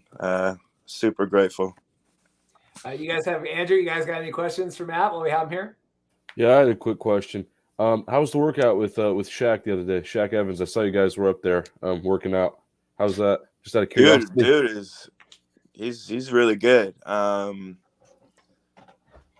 He's super happy. He's glad he's in Sask. I mean, Sask is up there. That's one of probably the best organization besides Winnipeg to play for. Just in terms of their facilities, to their stadiums, to their fan base, it makes it feel like it's an actual like D1 to NFL type like experience up there. So he was good. He looked super healthy. He looked super fast. He was catching punts. He was catching kickoffs. I had him and Ajane Harris, who was with Eagles and who also played for USC out there. He was catching for me. Yeah, we were just getting training in. They both looked really good. So. Yeah, good to hear. We had a question from Noah. Stars, I guess, doing the math, didn't draft a punter. Do you think you're going to be doing both? I'm the only person. I'm besides Michael Carasosa, me and him are the only two that are doing all three. That's exciting. Good There for you you, go, man. man. I mean, that's the skill. You worked hard, and I mean, to try to stand out, to make yourself stand out. You know. Well, just to go from the spring league to then get my contract offer from Montreal, and then just to be able to then pursue this and then get drafted first, I guess makes me appreciate everything I've went through for the last 6 years. You know, like people don't really get to understand like what it really is mentally and physically on free agents like me. Like there's thousands of people like us that can play this professionally, but there's super politics in the NFL. Like sometimes we just go unnoticed. So like stuff like this to allow us to live out our dreams, like, I don't know, man. It's really sick. I'm super happy. Everyone that got drafted today is probably just they're smiling from cheek to cheek right now. So would you say it's? Oh no, yeah. So would you say it's safe to assume that Coach Andrews kind of just assumed that with all the playmakers he's putting around Brian Scott and your range as a kicker that they're not going to be doing a whole lot of punting anyway? And that's why he just said, why should we get a punter? Let's just have him do it when we need to, because it's not going to happen much. Well, I punted at UCLA. Like, punting's my main thing. So, being drafted as a kicker, especially everything that I put on tape in the spring league, like, I don't know, man. Like I'm a weapon on either phase of the ball. I mean, kickoffs, touchbacks, punting. I do it all. So, I save him a roster spot. So there you go. And there you go. And I'm a weapon. So yeah. Dude, I went to Brian Scott's little draft, like kickback. Dude, Brian Scott lives like 8 minutes from me. Oh wow. Dude, yeah. He sent me his address. He was like, yo, come through. And I pulled it up on my phone. I'm like, dude, I can walk there. That's crazy. So I went over there, saw his parents. We hung out, brought my daughter by. I got to see his jersey. They had like a little Philadelphia Stars like themed party, and it was really cool. I feel like the team already has like an immense amount of synergy, and I feel like I don't know. I feel like a lot of the players on our team have a ton of like will to prove to the world that they are who they say they are, and they're just dogs. So it's gonna be sick. Yeah, man. Well, Matt, I'll let you go. Get back to your family. I appreciate you taking the time and hopping on. Everyone here on the podcast, our whole family, everyone's rooting for you, and I know it's going to be exciting to watch. So appreciate that, man. You guys don't understand what it means for like players like me to have like guys like you support them, especially Josh Davis. Like I told him that I might not ever play in Montreal, and he still went and bought my jersey. Like that means a whole lot to me. A lot of us, don't get the experience right out of college to like go to the NFL and just have like mass amounts of fan bases always support us. So like having just alternative football press like you guys bringing us on and supporting us, like it means a lot to us. So I appreciate you guys just as much as you appreciate me, man. Matt, well, Godspeed, best of luck, and we'll be cheering for you. I appreciate it. Oh yeah, you guys have a great rest of your show, man. See you, man. Thanks, Matt.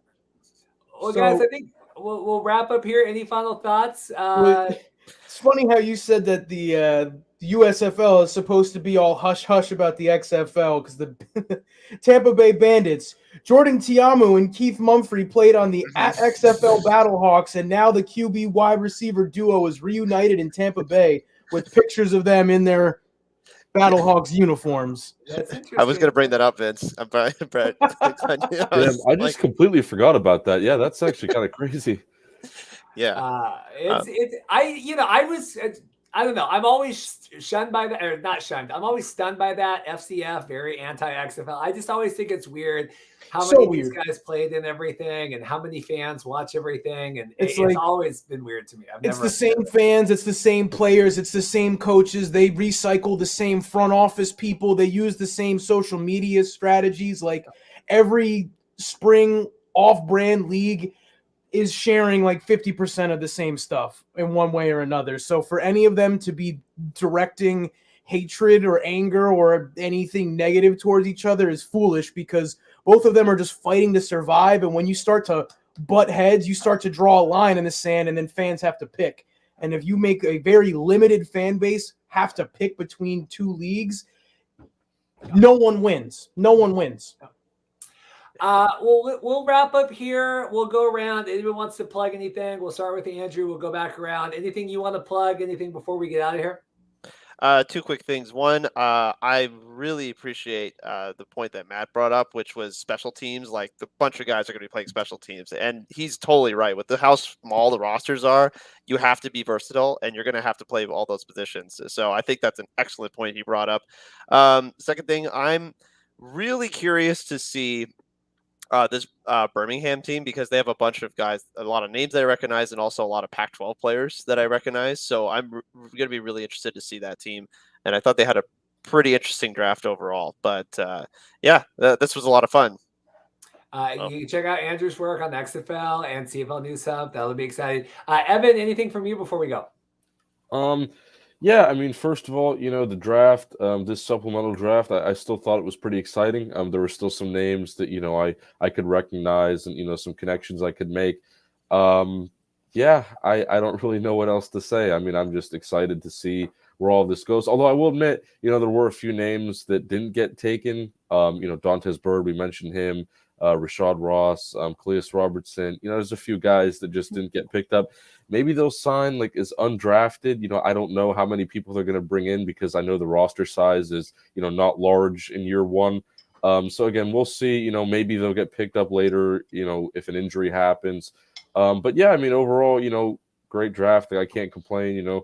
Some guys were clearly happy. We had JoJo on at the beginning. I mean, I could just tell he was thrilled. So happy for everybody like him, and just excited to see where this goes. Vince, from you?